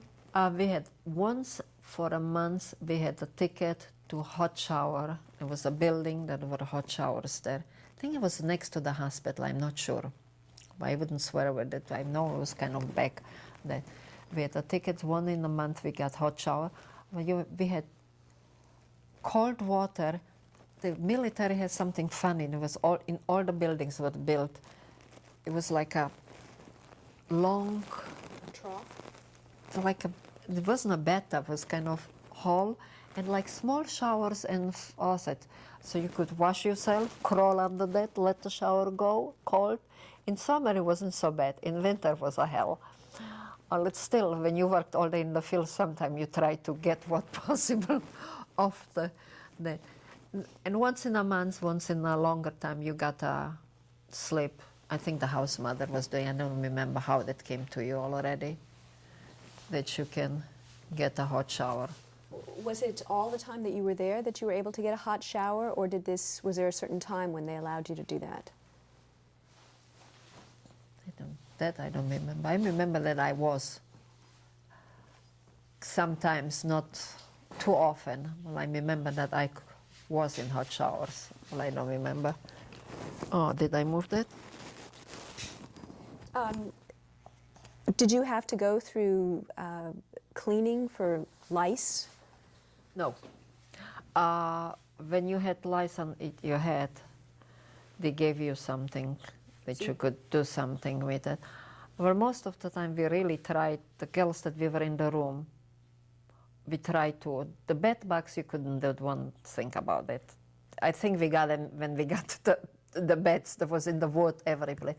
Our lice, head lice and body lice, we didn't have a problem to that. In my, that girls were really trying to wash and clean what possible we could. When you said you were able to walk around freely, did you ever see people who were not in very good shape, or what other people looked like? Yeah, all people were all in bad shape. There wasn't enough food for them. They couldn't go out to steal. When you stole, like we were 60 girls in the room, not everybody worked outside. So what you stole, you brought to the girls, and we shared it. Lots of old people didn't have anybody. The situation that they couldn't wash themselves like we could wash themselves in cold water. Well, it's a difference between, I know it today, between a 60 or 70 years old lady and a 14 years old kid can do everything. So they had a harder time. They had a harder time with the food. Kids got also once, I think it was once a week. There was like, we called it a cake. It was a white bread. It was a little sweet. And the old people didn't get it. I remember when my father came, I was giving it to him. Well, old people didn't get it. Only kids got it. So for old people, it was really hard. And when you're referring to old people, are you referring to adults also in their 40s? No, I think people around 30 or 40 or 50 that also worked could help themselves more. I mean, in that time, today people are different old that people were this time. And already when they were longer there and they didn't have rationing too much when they were in town, they were all already, kind of, we call it Yiddish, ausgemuttert. I don't know how, kind of tired of everything. The life was, they didn't have, some of them didn't have the kids with them, some of them didn't have anybody, some of them had very little family. So the life was for them miserable. So old people you saw a lot really in bad condition. Younger people, I don't know, younger people can always help themselves. Were you able to continue your education in any way? Some of them did. We did have, after 14 years now, the younger kids had kindergarten a little, get some teaching, get some, that to the time that he left to other camps, or we took him to transport. Well, younger kids, we mixed marriages, but most of them for 14 years old, we didn't have any. So with the younger kids that were with all families, they did have a little, some. What about religious observance? Were the holiday? None. We knew that, that's like in Israel, we knew all that were Jewish, that's it. Was there a hospital? Yes, I was in the hospital one time. I had, I think that the typhus injection did it to me. I mean, I don't know exactly the dates, and that I got very high fever, and I got like, it was something in the throat that's very bad. I couldn't swallow, I couldn't eat. It wasn't regular angina, something worse than that, with lots of pus inside and things like that. I lost also lots of hair that time. I almost was bald. My hair was falling out. I don't know, that was, they didn't have the right medicine or something, but they had a hospital, we had doctors. I had also, you asked me about that before, I told you I got Swiss packages. And I couldn't remember that. I remember that today in the morning I told Delilah. I had started to have fever. Before the Swiss Red Cross came, I had fever, constantly fever. And then mother was worried why I had fever. So she sent me to the hospital. I don't remember how they figured out that we had a röntgen or didn't have. They figured out that I have something with my lungs. And then the Swiss sent me the bacon. And I don't know, I'm okay. Swiss who? Swiss Red Cross. Someplace they knew that I'm something wrong with me, the lungs, and they sent to Theresienstadt, they could send packages. And they sent me slab of bacon. What did you do with the bacon? Ate it, and how? It was so good. Tell me, did you see pregnant women? Yeah. Not too often. Well, I didn't even, I wouldn't realize who was pregnant. Well, I know that they were kids, they were babies. And most of them were, I know that people were worried to get pregnant, or like all the girls in the room or something. Well, that was dangerous. When you were pregnant, you were quicker to send to other camps. You got to a transport. They didn't want babies. Do you remember any people dying? Hmm? Anybody dying? Anyone that you knew? Not from young people. Well, I know that they were I know that we saw them going with cars with a coffin on them. There were special two-wheel cars for coffins only, and that they had constantly going with dead people. Only like nobody in my room, when we were there, died in the room. When they were going to the other camp, nobody came back, what I remember. Only in the young people, I didn't see anybody. Tell me about the guards. Who were watching you?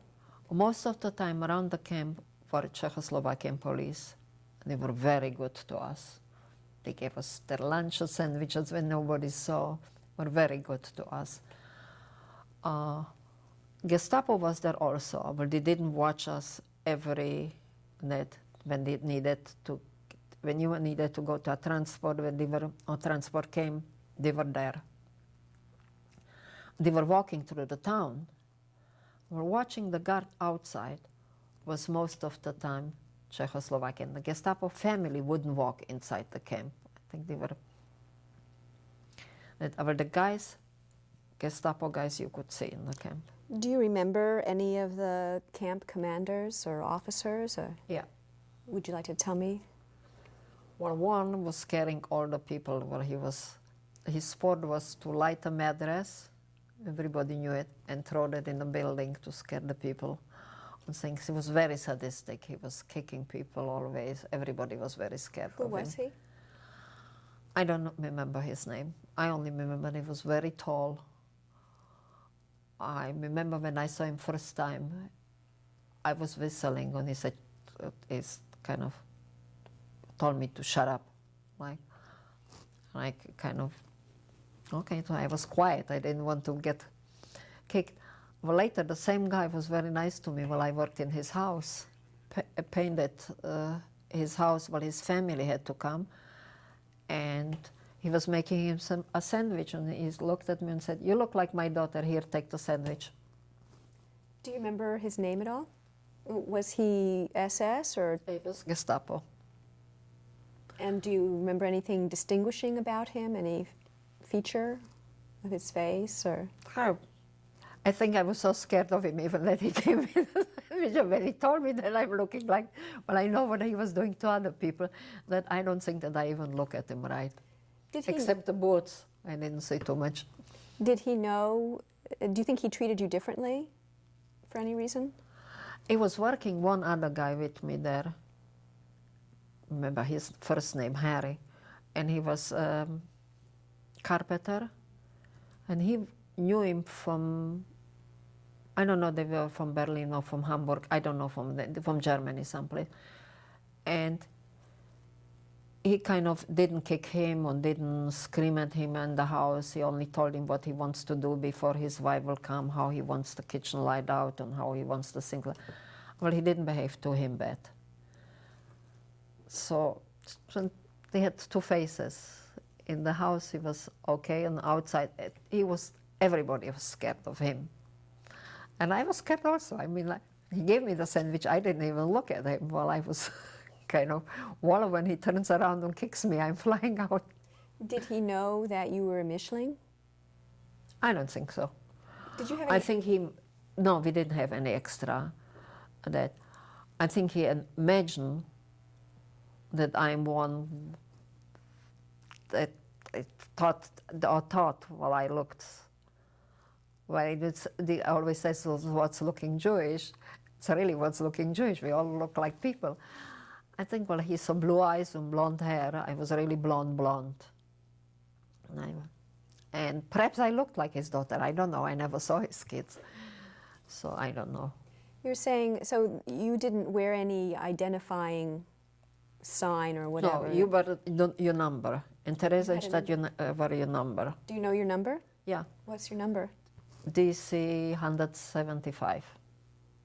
What does DC stand for? With the transport. Every transport had ABC in it. And then was the number that you were in this transport.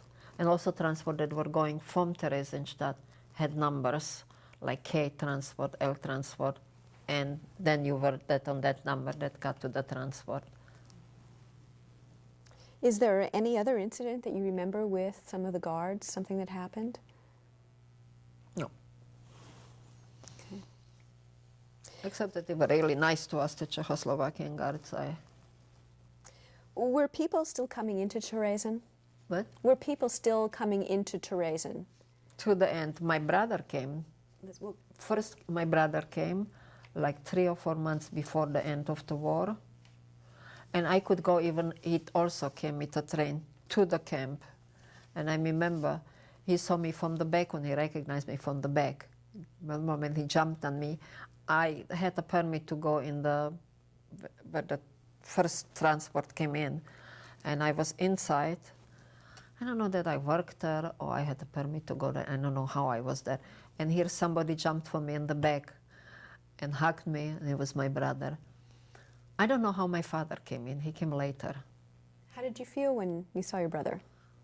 I kind of was happy to be with him. Well, I was very worried about my mother while she was alone home. And they said that they are building a camp for non-Jewish women married to Jewish men. And I was afraid when she would be even in a different camp, then I will never see her.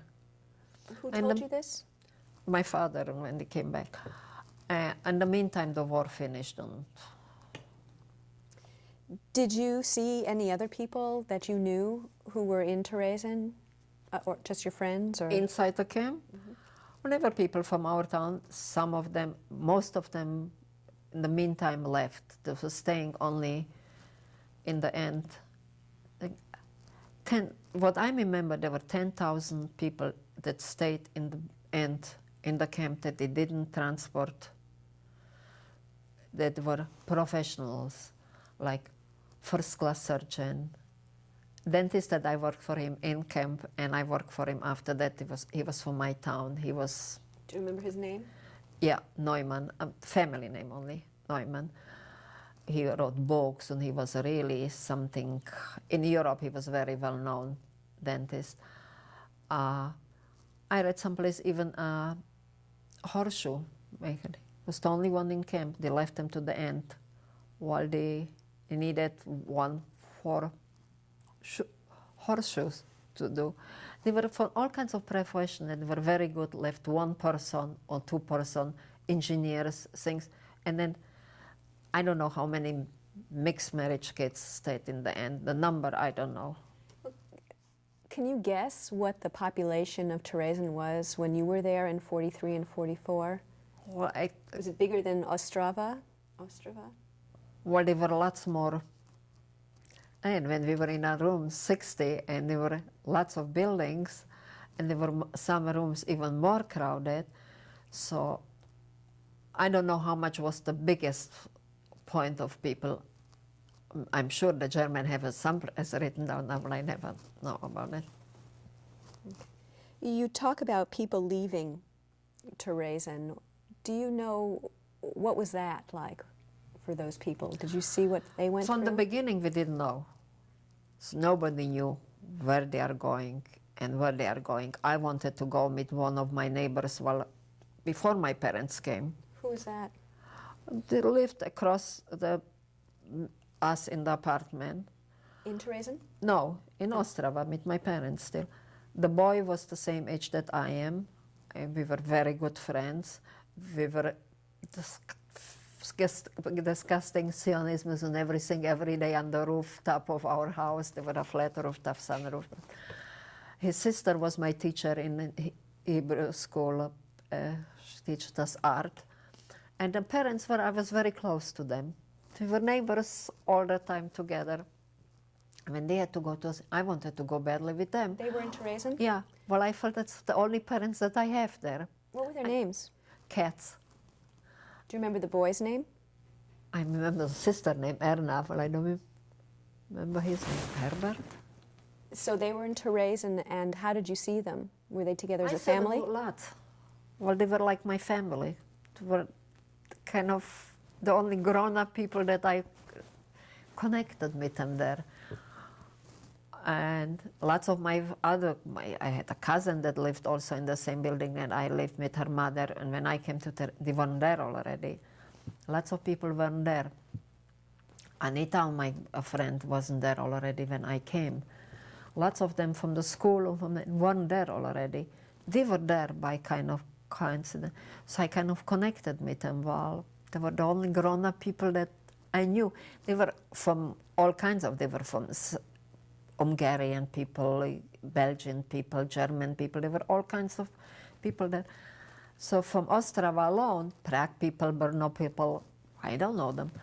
And the ones that I connected with them, they were going to a transport. I was going with them even. And somebody told me, don't. Who told you? Somebody told me, don't. Who told you? Go. I don't remember. Only later we did knew. When my uncle, the old uncle, got a transport, they knew already more that what's going on. First were coming. We knew even about gas chamber already, about gas shower and things like that, slowly. But we knew, and we didn't believe. How can you do it to anybody? I mean, how can you get people and when people came with the stories, you kind of, nobody can do anything that, you wouldn't do it to a dog. Do I do it to a person? Kind of was over you had to believe. He kicks you, okay, he kicks you once in a time. I guess, well, to put people for something that I think even when people saw it was hard to comprehensive that anything like that happened. So even when we knew about it, we didn't believe it. So when did the Katzes go on the transport to outside of Theresienstadt? 40. And you walked up to the depot with them? Mm-hmm. And then what happened? Really want to know? Okay, one Gestapo that I came to him when I said I want to go with him. And he said, why? I said, that's my only parents. He said, what it means only parents? I said, my parents are still home. He said, you go back and don't ever come here. You come here, I break your legs. You'd never come to a transport. So I got scared and I got away. And I never got back to the transport. Even when other friends from my room were leaving or something, I wouldn't go meet anybody anymore. Well, I was really scared. Do you know who he was? No. Do you know what he looked like? Do you remember what he looked like? He was writing their names. I didn't even see his face. He saw me, I think. He put his head up and said, why you want to go? And when I told him, that's like my parents and that's like my brother and things like that, he said, get away from here and don't ever come back. I break your legs. So I didn't go back. Why do you think he said that? I know, he knew perhaps what's going on. And it's one person that, I don't know, he felt sorry for me, knew what's going on and couldn't do anything about it, or I don't know why. Kind of saved me. Okay. We're going to take a break. Hmm? We're going to take a break. Okay. Debbie?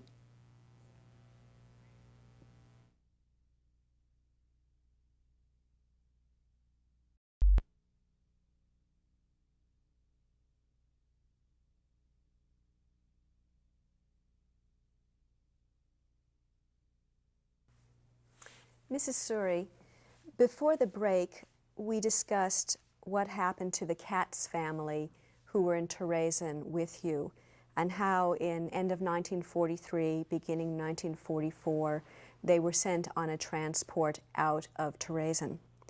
What I'd like to do now is to move into 1944 and ask you if you notice any change in the camp at all during 1944, and if you could describe it.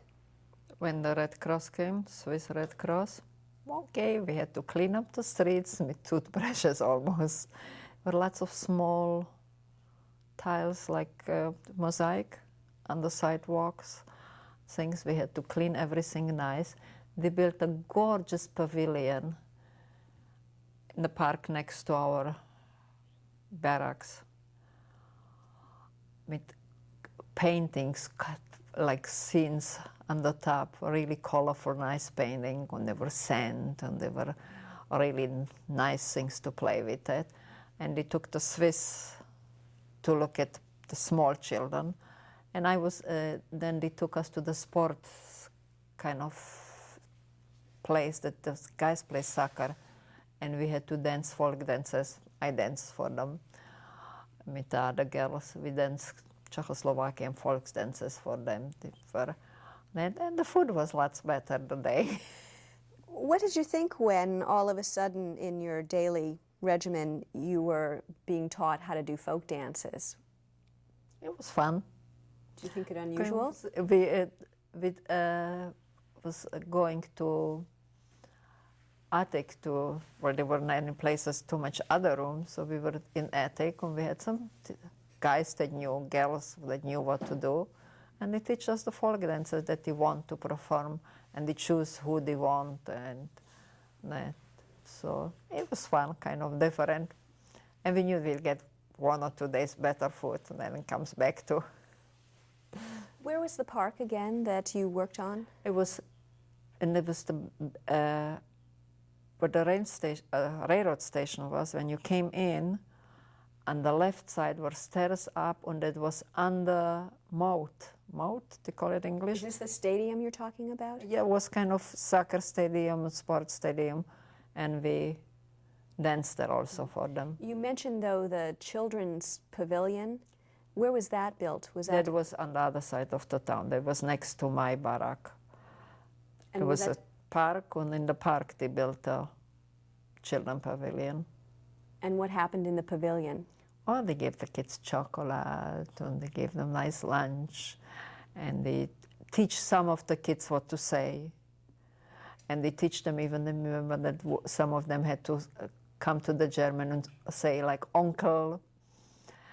what you have for me, and like, where is my chocolate? Like they were coming every day to give him chocolate and things like that. Were you taught to say this too? No, it was for the small kids. But The you big saw ones this? only perform on. That was it. We left. But did you see this being taught to the kids? No, I didn't see them.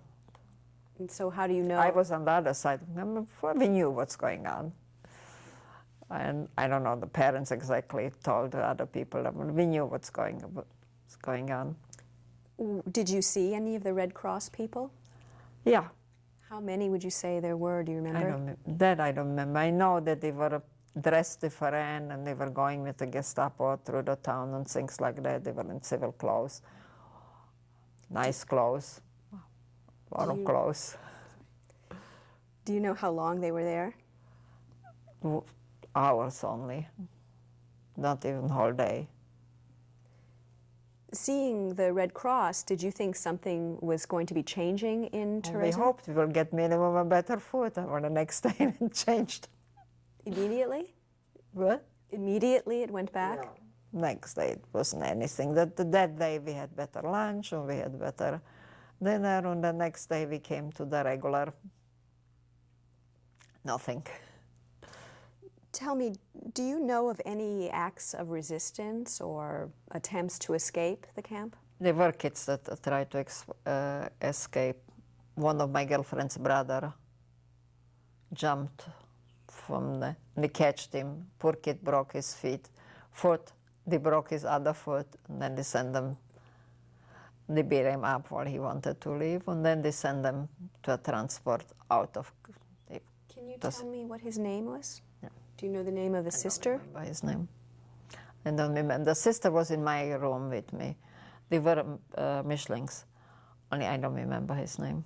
And who were they who beat him up? The German beat him up, and we didn't see him after that. Or they said he broke his other leg, and they sent him. Did you see this? I never saw him after that. Did you see this happen to him, though, or how did you hear about it? No, we knew that he said he's running away. We knew he's running away. And then somebody saw him or something and kind of came back to us. And the sisters never saw him. Are there any times that you might have taken risks for yourself or for others? Run away? No. Did you do anything that might have meant punishment for you? Oh, yeah. Stealing vegetables from the gardens, stealing potatoes from the train. Tell me about that. One night I decided that I'm going to, there was a whole train, big, inside the ghetto, bags with potatoes. So I decided I'm going to steal a bag from potatoes. So I dressed dark, painted my face black, and ran in the night to the train station, waited by the Gestapo was watching it from one side. From the other side was in the ghetto, and from the other side it was kind of half in the German side. So I watched when he was going one side. I got up on the train. When he got back, I was sitting there watching. When he came back, I threw the bag slowly on the ground. Then I picked it up and ran in the night back with it. And when I would be caught, I wouldn't be here today. Weren't you afraid? Yeah.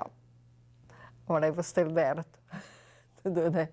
Did anyone in your group say anything to you? Nobody saw me. It was in the night. Nobody was on the street. Nobody walked after 8 o'clock on the street. Not even guards? No. It was all from outside. And what did you do with the potatoes? Got them in the room and we cooked them. And no one said, where did you get them? Well, we shared it, all the girls in the room. And we had a stove. I think we got ration coal even. I'm not sure how. That I don't remember how they were doing the stove. I know that wood we were chopping around the coal. I think every house got so much and so much coal in winter. So we could cook or warm up the food that we got. And did anyone say, don't ever do this again? There wasn't any place to go the next day. They were all, the train left and there wasn't anything to steal. It was one time. Did you have any relationships with boys? I met once a boy, What was his name? I don't remember. He was also a Michelin. What did he look like? Hmm? What did he look like? Skinny, tall. That's all what I remember. He played a harmonica. And he was also Michelin from Germany. That the father divorced the mother, so the mother and the kids were in camp. And we were kind of walking together after 9 o'clock, to 8 o'clock and things like that. And one time he tried to kiss me. And I was really scared when my mother told me, don't let anybody to kiss you, I will be pregnant. So I got back to the room and he said, I was very scared. So the girls asked me, what's wrong with you? I said, I'm pregnant. And he said, how could you get pregnant? I said, well, that idiot kissed me. And he said, what, you got pregnant from the kiss? I said, yeah, I got pregnant from the kiss. And so they were all laughing and explaining to me what's going on. Not exactly, I will try to explain to me that you don't get pregnant from a kiss. Where did you kiss this boy? He kissed me on the cheek. I think he was aiming for the lips. I was so scared. Where were you physically? Were you in a building or? We were in the entry to the building that we were, yeah, something like that, in the entry in the building that I was living in. So did the girls make fun of you? Oh yes, and how? They never let me out from there to the end of that we were going out. They were always saying, Beja got pregnant from a kiss. Would you say that you were popular with the girls in your barrack? With the girls, yeah. Were there... Well, I was always helping out and doing things for them, and I liked them and they liked me. And our Danish lady liked me very much. Well, she always said, you can watch about the other one. You're always kind of straight, so you can watch over the other one. Danish, it was Holland, not Danish, sorry.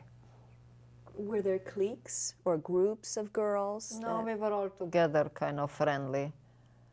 Nobody. And some of them were funny, like when girls had room duty, one of them came and said, well, I never clean the room. So we said, okay, we send you to university to broom the room today. How would you describe yourself then? What did you look like? Oh, yeah. Like 14 years old or 15, that was already, like 14 or 15 years old kids are looking. What did you look like? I can describe myself how I looked before. Chunky. I was chunky even in the Theresienstadt. Well, they said they give us something in the food, especially when the Red Cross came, that kind of got us swollen and hold us all the time. And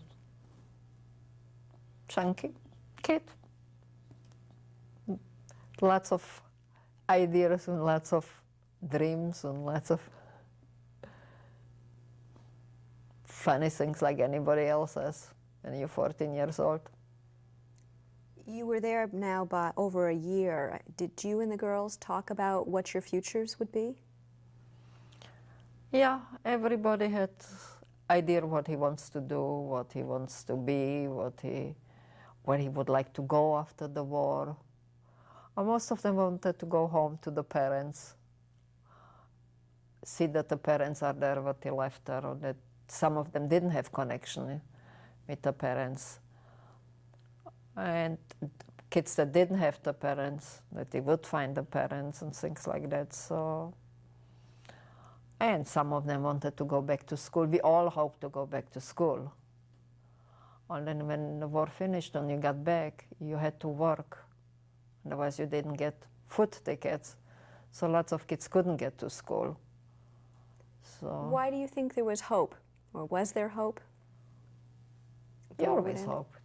It's no hope, it's not life anymore. You always hope that something nice will to the end happen to you. When we move on to 1945, more people were coming into Theresienstadt at the end. Who were these people? People were for all kinds of camps that they didn't have time to destroy them, Who's to they? kill them. Who? The German. Who else? So they put them in. Some of them marched, like were well known, the marching people that they had to walk. And then some of them they put in trains and brought them back to Theresienstadt. When you open the trains, half of them were dead. Did you open trains? Were you there? I didn't open one of them. I don't think that I would have the strength to open it. It was men that opened it. They came with the animal wagons. I don't know what you call them, really. Cattle cars? Cattle cars, yeah. I don't think that I would have the strength to open one. I'm sure my father opened one. And when they weren't already too much, the Germans starting to run away already. Well, the Russian had to be very near. And I remember lots of people were dead inside, and lots of people were in very bad conditions. So who was in the camp? The younger people that had the strength kind of took them out from there, sorted them who is alive, who isn't alive, who needs to go to a hospital, who has any chance. And I find one of my girlfriends there that How came did this back. happen? How did this happen? Tell me about it. She was wrapped in the blanket. We got her out. I put her on the floor. I opened the blanket. I wouldn't recognize her. She was completely, I don't know, skin, bones, and from bugs eaten and all kinds of, she was really in a misery. She recognized me. She said, Beďa. So in Czechoslovakia, everybody called me Beďa. That's short for Betriška. So then when she talked to me, when she called me, I kind of realized who that is. So I called my father and said, I have to get her quick to a doctor. She won't survive. Who was it? So, Anita. And we were going to school together. And it was the only one that time came back. And then one or two girls came more in our town back. Were all that came from school back. Okay. Tell me about liberation. When did it happen in Theresienstadt? Liberation came, we kind of felt it was quiet. The German weren't there anymore. No one was already from the German there. Well, the gates were still closed and everything was closed. So then we heard tanks going around and like military. So we ran to the fence. On one side was fence by the street. And we saw Russian soldiers, tanks, and Russian soldier around the camp. So my father decided, okay, it's time. He ran. I think he ran inside the camp to a stable. He got a wagon, 2 horses, put them together and said, and we're going out from here. When was that? When was liberation? The Liberation Day? I have it someplace written down. I really don't remember the day. It was in 1945? 1945. Was it in the spring? Was it in the spring? Yeah. In May? And he got my brother, him. We asked other people, you want to come with us? Some came. My girlfriend that was from the same town, and her parents were home. She said she's not going. She's waiting for her friend. Something. So my father drove out from the camp. One of the doors got open. We got out, and he drove to the first railroad station. We sat in the railroad, and people were very nice. People bringing us food to the train and thing. Only the train always drove like 2 hours, and then a bridge or something was broken that the German blew up. So they put us in school in shelters overnight, and then they helped us to get to the next railroad station. And then we drove 1 hour or 2 hours more, and then one more something was broken, and the railroad tracks were blown out or something. And people once more took care of us and helped us out. And it took us, I think, 4 days or 5 days, the time that we got home. And we got home, my mother was home. And You just came to your house? And we got to a house that when the yellow house that we were in the picture that bombed out. So later they put my mother in another small house, just one room there alone. So when the German ran away, she find a new house for us. And we got to the old house, she wasn't there. Somebody that lived there says, okay, Berta is in the next corner in the first house. You find her there, she's making a house for you. So we got home, and my mother was waiting for us. How old were you then? 16. Going on 16, not old. Well, I was like 23 months in the camp. For the short time, let me go back a little bit. For the short time that your father was in Theresienstadt, for those 6 months before the end of the war in May, what did he do there? What kind of work did he have to do? I think he worked in the fields also, but I'm not sure. I really forgot. And I don't think that my brother worked at all. Well, it was already lots of commotion while the Russians were so near in Poland, and kind of it wasn't so orderly like from the beginning, everything, that everybody had a job, everybody had to go. It was a little kind of,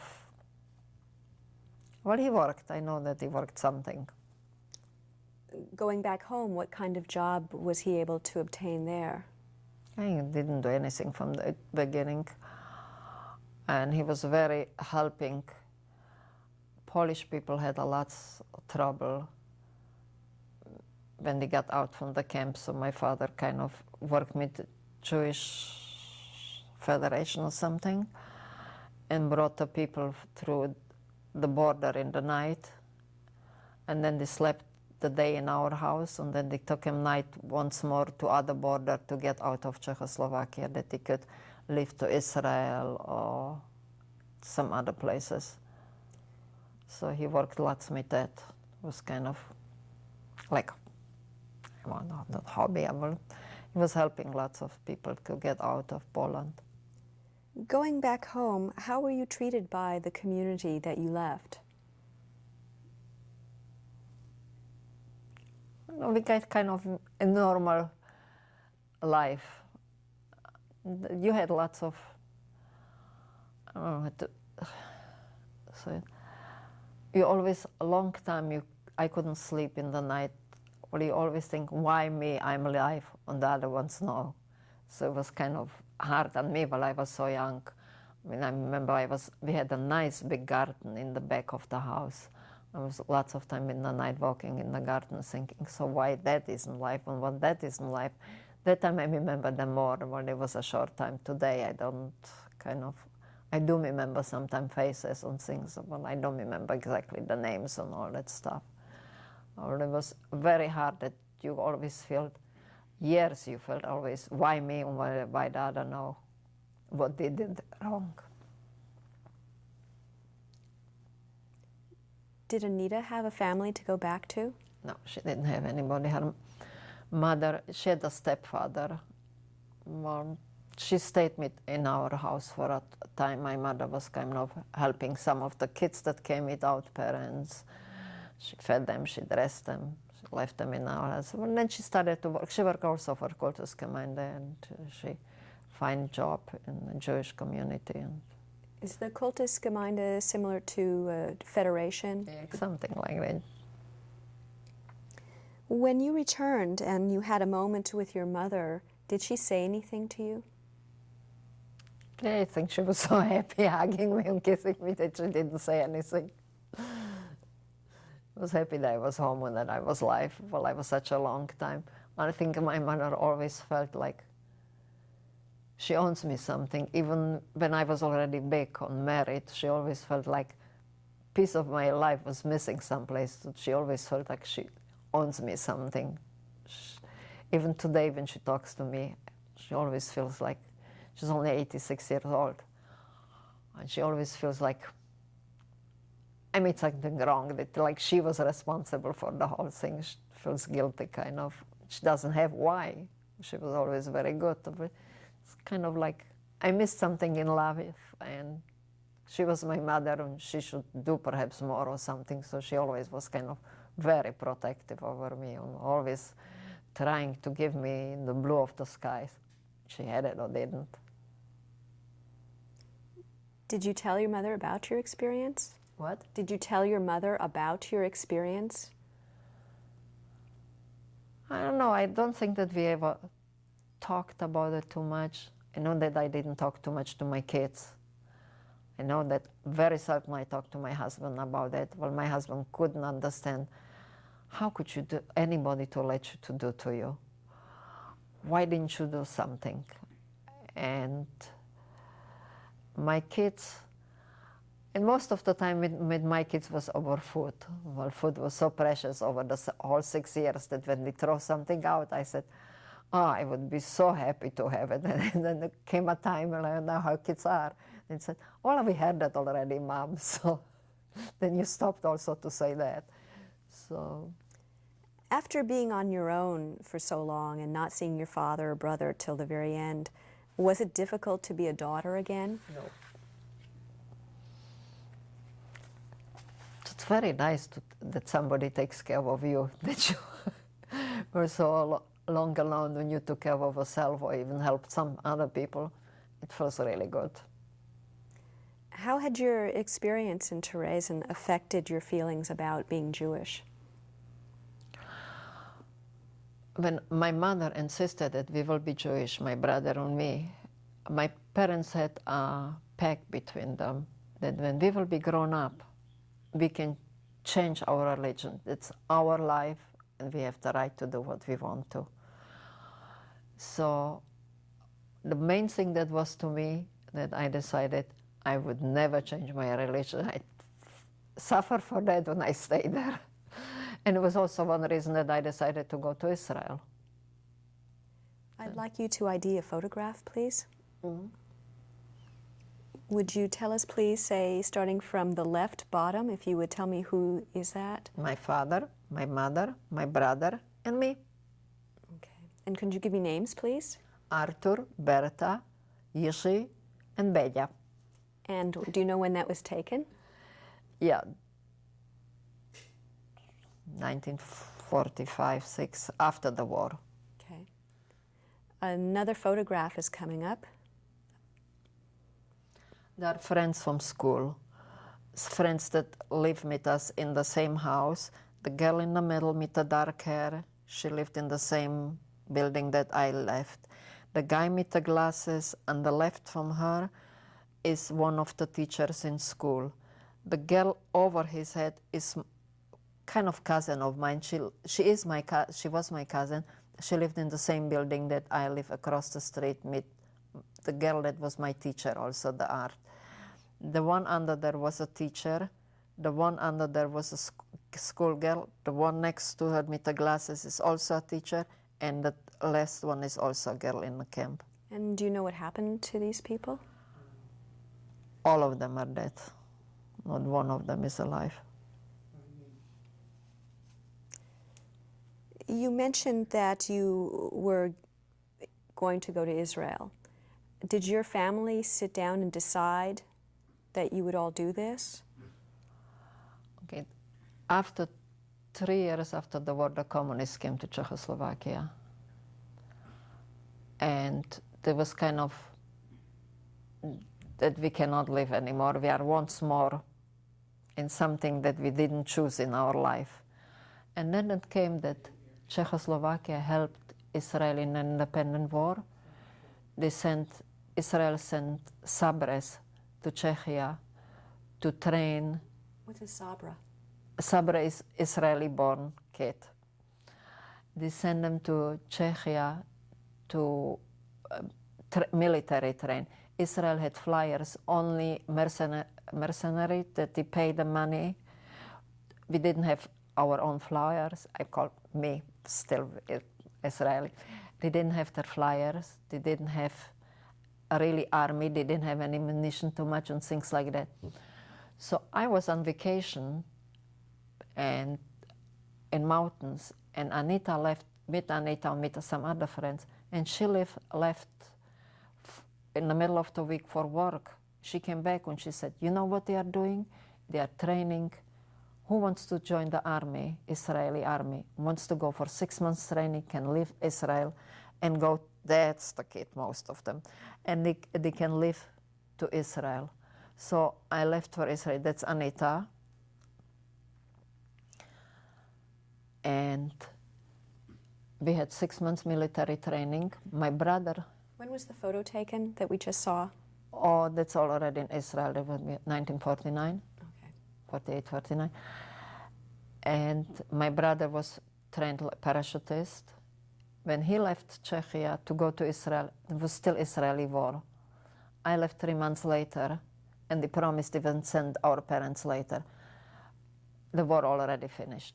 So I didn't go to Israel in the army also. We have another photo coming up for identification. That's a Jewish Israeli army officer that was in the Russian army, was teaching us in the army, came with us to Israel, didn't like Israel, and left back to Czechoslovakia. Do you remember his name at all? I don't remember his name. But you kept the picture. Yeah, I didn't. Delilah kept the picture. I remember him well, but I don't remember his name. There were 2 guys that did that. I think one of the other pictures, the guy that came, didn't like Israel, said it's too small country, like Czechia is so big, and left back to Czechoslovakia. They never heard about them anymore. Your parents stayed a little longer in Czechoslovakia. What was your father doing then? He was in jail. Why was he in jail? Anti-communist. Well, they promised when we leave, they will take him out and send him with my mother to Israel. So like 3 months after that I came, my parents came to Israel also. How long was he in jail? For how long? Like 6 months. When you arrived in, was it Palestine, Israel? How old were you then? 19 going on 20. How did you get there? With a boat. We took a train from Czechia to Romania. In Romania we took a boat and got to Israel. It was Shabbos, so they didn't unload us. Well, my brother came on the court that the boat is tight, came up, brought me chocolate and cigarettes. He was already in the army, but he knew that I'm coming. Brought me chocolate and cigarettes on the boat. And the next day they took us all on buses and took us to military camp. There they gave us, after 2 days, they gave us decision that the war is over, they can have such a big army, we can go home. Who wants to go home, we can go home. Well, I had my father had 3 brothers in Israel. So I decided I'm going to my aunt to the time that my mother comes. So I was living with my aunt, left the camp, and never got back to the army. Where did you settle? Haifa. And your parents came there too? My parents came, they were living in, they had camps, tent towns set up for newcomers. Well, they couldn't take even the furniture that we had. They couldn't take porcelain, and the communists took that. They put a stamp like the Germans were doing. The communists continued to do the same mess. Put a stamp, took the whole house for my parents. So my parents came, and my uncle and the uncles gave us some money. That time was key money for apartments. You had to pay money to get a key from an apartment. So they borrowed us money, and then we worked all and paid them back. Which uncle was this? Karel. My cousin is living here. He doesn't live anymore. And this was your father's? My father's brother. How were survivors treated in Israel? I think we were between that Israeli had a hard time over the war and in the independent, that they didn't try to like anybody else. It's nice that you survived. They were very happy who survived. Only everybody had a hard time there alone. Israel was not an easy country from the beginning. 40 years ago, Israel was a very hard country. People didn't have houses. It was a short time after the war. There wasn't too much food. There was rational food also. So it was a very hard country to live there. Today, it's nice. When did you meet your husband? Can you give me his name? I met my husband at a New Year party, 12 o'clock in the night. You really want to hear it? I was sitting on a bar stool with 3 of my friends from Czechoslovakia from the army, and they said, when the light will close 12 o'clock, they want to kiss me. I said, nobody dares to kiss me. And the light closed, and somebody bent me in the back and really kissed me, really kissed me. The light came in, and I turned, and it was a guy that I never saw in my life. I said, what a chutzpah, how could you do that? What do you think you were doing? He said, well, that idiots are standing there and nobody there, so I there. I introduced himself. He said, what you doing here and things? I said, I'm here to meet my brother, meet some of my friends. He said, oh, I would like to meet my brother. So I called my brother, I introduced my brother. He said, well, you want to go someplace else to celebrate further? And my brother said, yeah, we are going. We took some other friends and we were going to other restaurant. We celebrated. And from that time, I saw my husband every day, and in 3 months we were married. What was his name? Aaron Soury. And when were you married? 1951, January, February, March, I think April 1951. Would you That's identify? the chuppah, yep. What's a chuppah? Chuppah is 4 corners of you're holding 4 poles and you have a top of it. It has to be outside under the stars. And that's my sister-in-law. My father-in-law is in the back there. It's my sister-in-law. It's a Svaradic saying, when you saw the bride meet the groom together, they will have a good life together. And that's what she's doing? And that she's doing, my sister-in-law. Okay. It's my husband's sister-in-law. That's what was me. her name? Simcha. And that's my kids and me Would you- and Carmel. And who is the handsome man next to you? That's my husband. Aaron? Aaron. He has Danny in his hand. That's my oldest son. Delilah is in the middle. That's my baby daughter. And Mickey is on my side, and that's my middle son. Do you remember when this photo was taken? Danny looks like 6, so it had to be 1955. No, 50 when I was married, and When did you come to the United States? 61. Where did you settle in the United States? We started in Los Angeles. My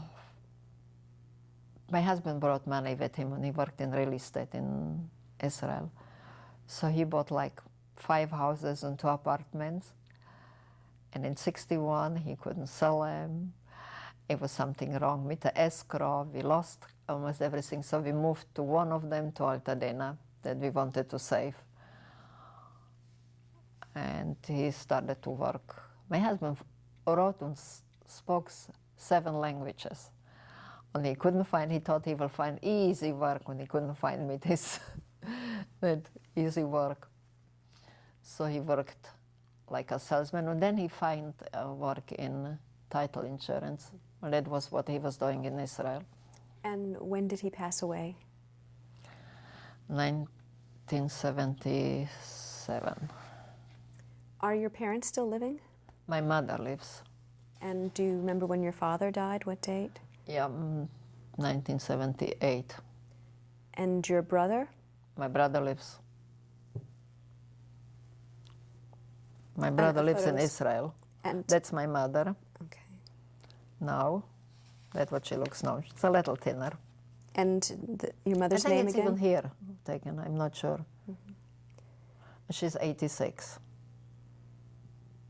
How would you describe your relationship with your mother? I love my mother dearly. I know she loves me dearly. But I'm 30 years here, and the separation makes the situation a little harder. She came twice here, and I'm going approximately once in 2 years or something. I was there 2 years ago. I'm thinking to go this winter. Well, it's lots harder. My brother is there, so it's easier with her to be connected to my brother than to me. I don't see her enough. I call and I write. Only. If your mother were in this studio today, what would you say to her? I wish she would be. Something that I wish she would be where I'm living. From the beginning, I was very unhappy to be without my mother here. It was very hard on me. Well, we were really very close. Well, then you get kind of more used to it, and more used to it, it sticks. You have your own family, and you have your own kids, and it's kind of, the separation gets kind of, well, it's such a far away, and it's really hard. I wish that she would be younger and she can travel more, that she can come on in. Do you want to tell me about this? You're Okay, talking about that's family? my daughter's wedding. On the right side is my son-in-law, His Bob name? Simon. Next to him is my daughter, Delilah Soury Simon. Next to them, it's me. Next to me, on the top, is my son, Mickey. Next to him is my son, Danny. Next to him is Danny's daughter, Ariel. Next to Ariel, on the hand of Ariel, is Claudia, my daughter-in-law. Next under Claudia is my granddaughter, Allison. And next to her is my grandson, Benjamin. And you have 2 more grandchildren? One more, Delilah. Oh yeah, in the time Danny has one more, I'm sorry. And her name is? Callie. And then? And then Delilah has Samantha, 9 months old baby. All right. Have you ever gone back to Ostrava? It was 2 years ago. I took with Delilah a trip, and we took the pictures. We were back in Ostrava. We were back in Theresienstadt. Can you identify this photograph? That's a house that I lived in it. Which one is that? I think it's the third one. Well, the house was bombed out, and it's a different house already. It's not the same. Well, the house was bombed out. Can you tell me That's in Theresienstadt, no? Mm-hmm. Yes. No? And what about this? That's the house that I lived in Theresienstadt. Okay. It's a hamburger kaserne. That's the plaza in that, and I think that's from the side. That's the kaserne that I left on the left side, and it's the big park in the front of them with lots of big trees. That's the entry to the house that I live. I was my first kiss. That's one of the gates to Theresienstadt, that we were going out to work when we were going to the fields, march through that gates. I think that's the fields between, I think it's the fields between the, yeah, you can see the walls. That's the gardens that we worked on it. It's the lake that's going around Theresienstadt. I don't know what name is of the lake. That's from the small ghetto, but it's exactly the same beds that we had in our camp, but that's from the small Theresienstadt. That's the windows, how thick they were. The walls of the, I can see what it is. A shower? Oh, yeah. there where we took showers, that you had to crawl on it, take the shower, get in it. That's the house that I lived in Czechoslovakia after the war. And it's also completely different. It was a big, nice garden back. Communists really did different things too. Would you please pick up the map that is to your side?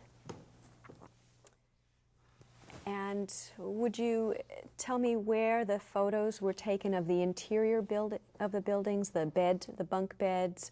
Oh, that was in this camp. And what was that camp originally? That was political prisoner. They call it a small ghetto, a small Theresienstadt, and then was the big ghetto. But the pictures were taken in it. Well, here is nothing except a museum that they have pictures in, and that it's in this building, I think. Up. Wait, no. 30. This building. It's nothing there like it's completely like it was before the war. Military camp, military people live inside. They didn't let us. I asked him, can I please go to the house that I was living inside? I would like to show my daughter the courtyard, and they didn't let us even in. Here, it's like a museum. You can go through that. They have all those things like they were over the war. In these things, they don't have anything like was it. I was very disappointed that they didn't have any, except a small museum that people worked there, that were in camp, don't know anything about the camp, showing only pictures. Thank you. If you have the opportunity to leave a message for future generations, what would that message be? You don't have the right to hate anybody for any reason. Everybody is lovable in this world. I know, it's like, and you don't like people for religion, color, or any other stuff. You like people, but they're people and they're nice, or not. And you don't have a right to kill anybody. Doesn't matter what he did to you.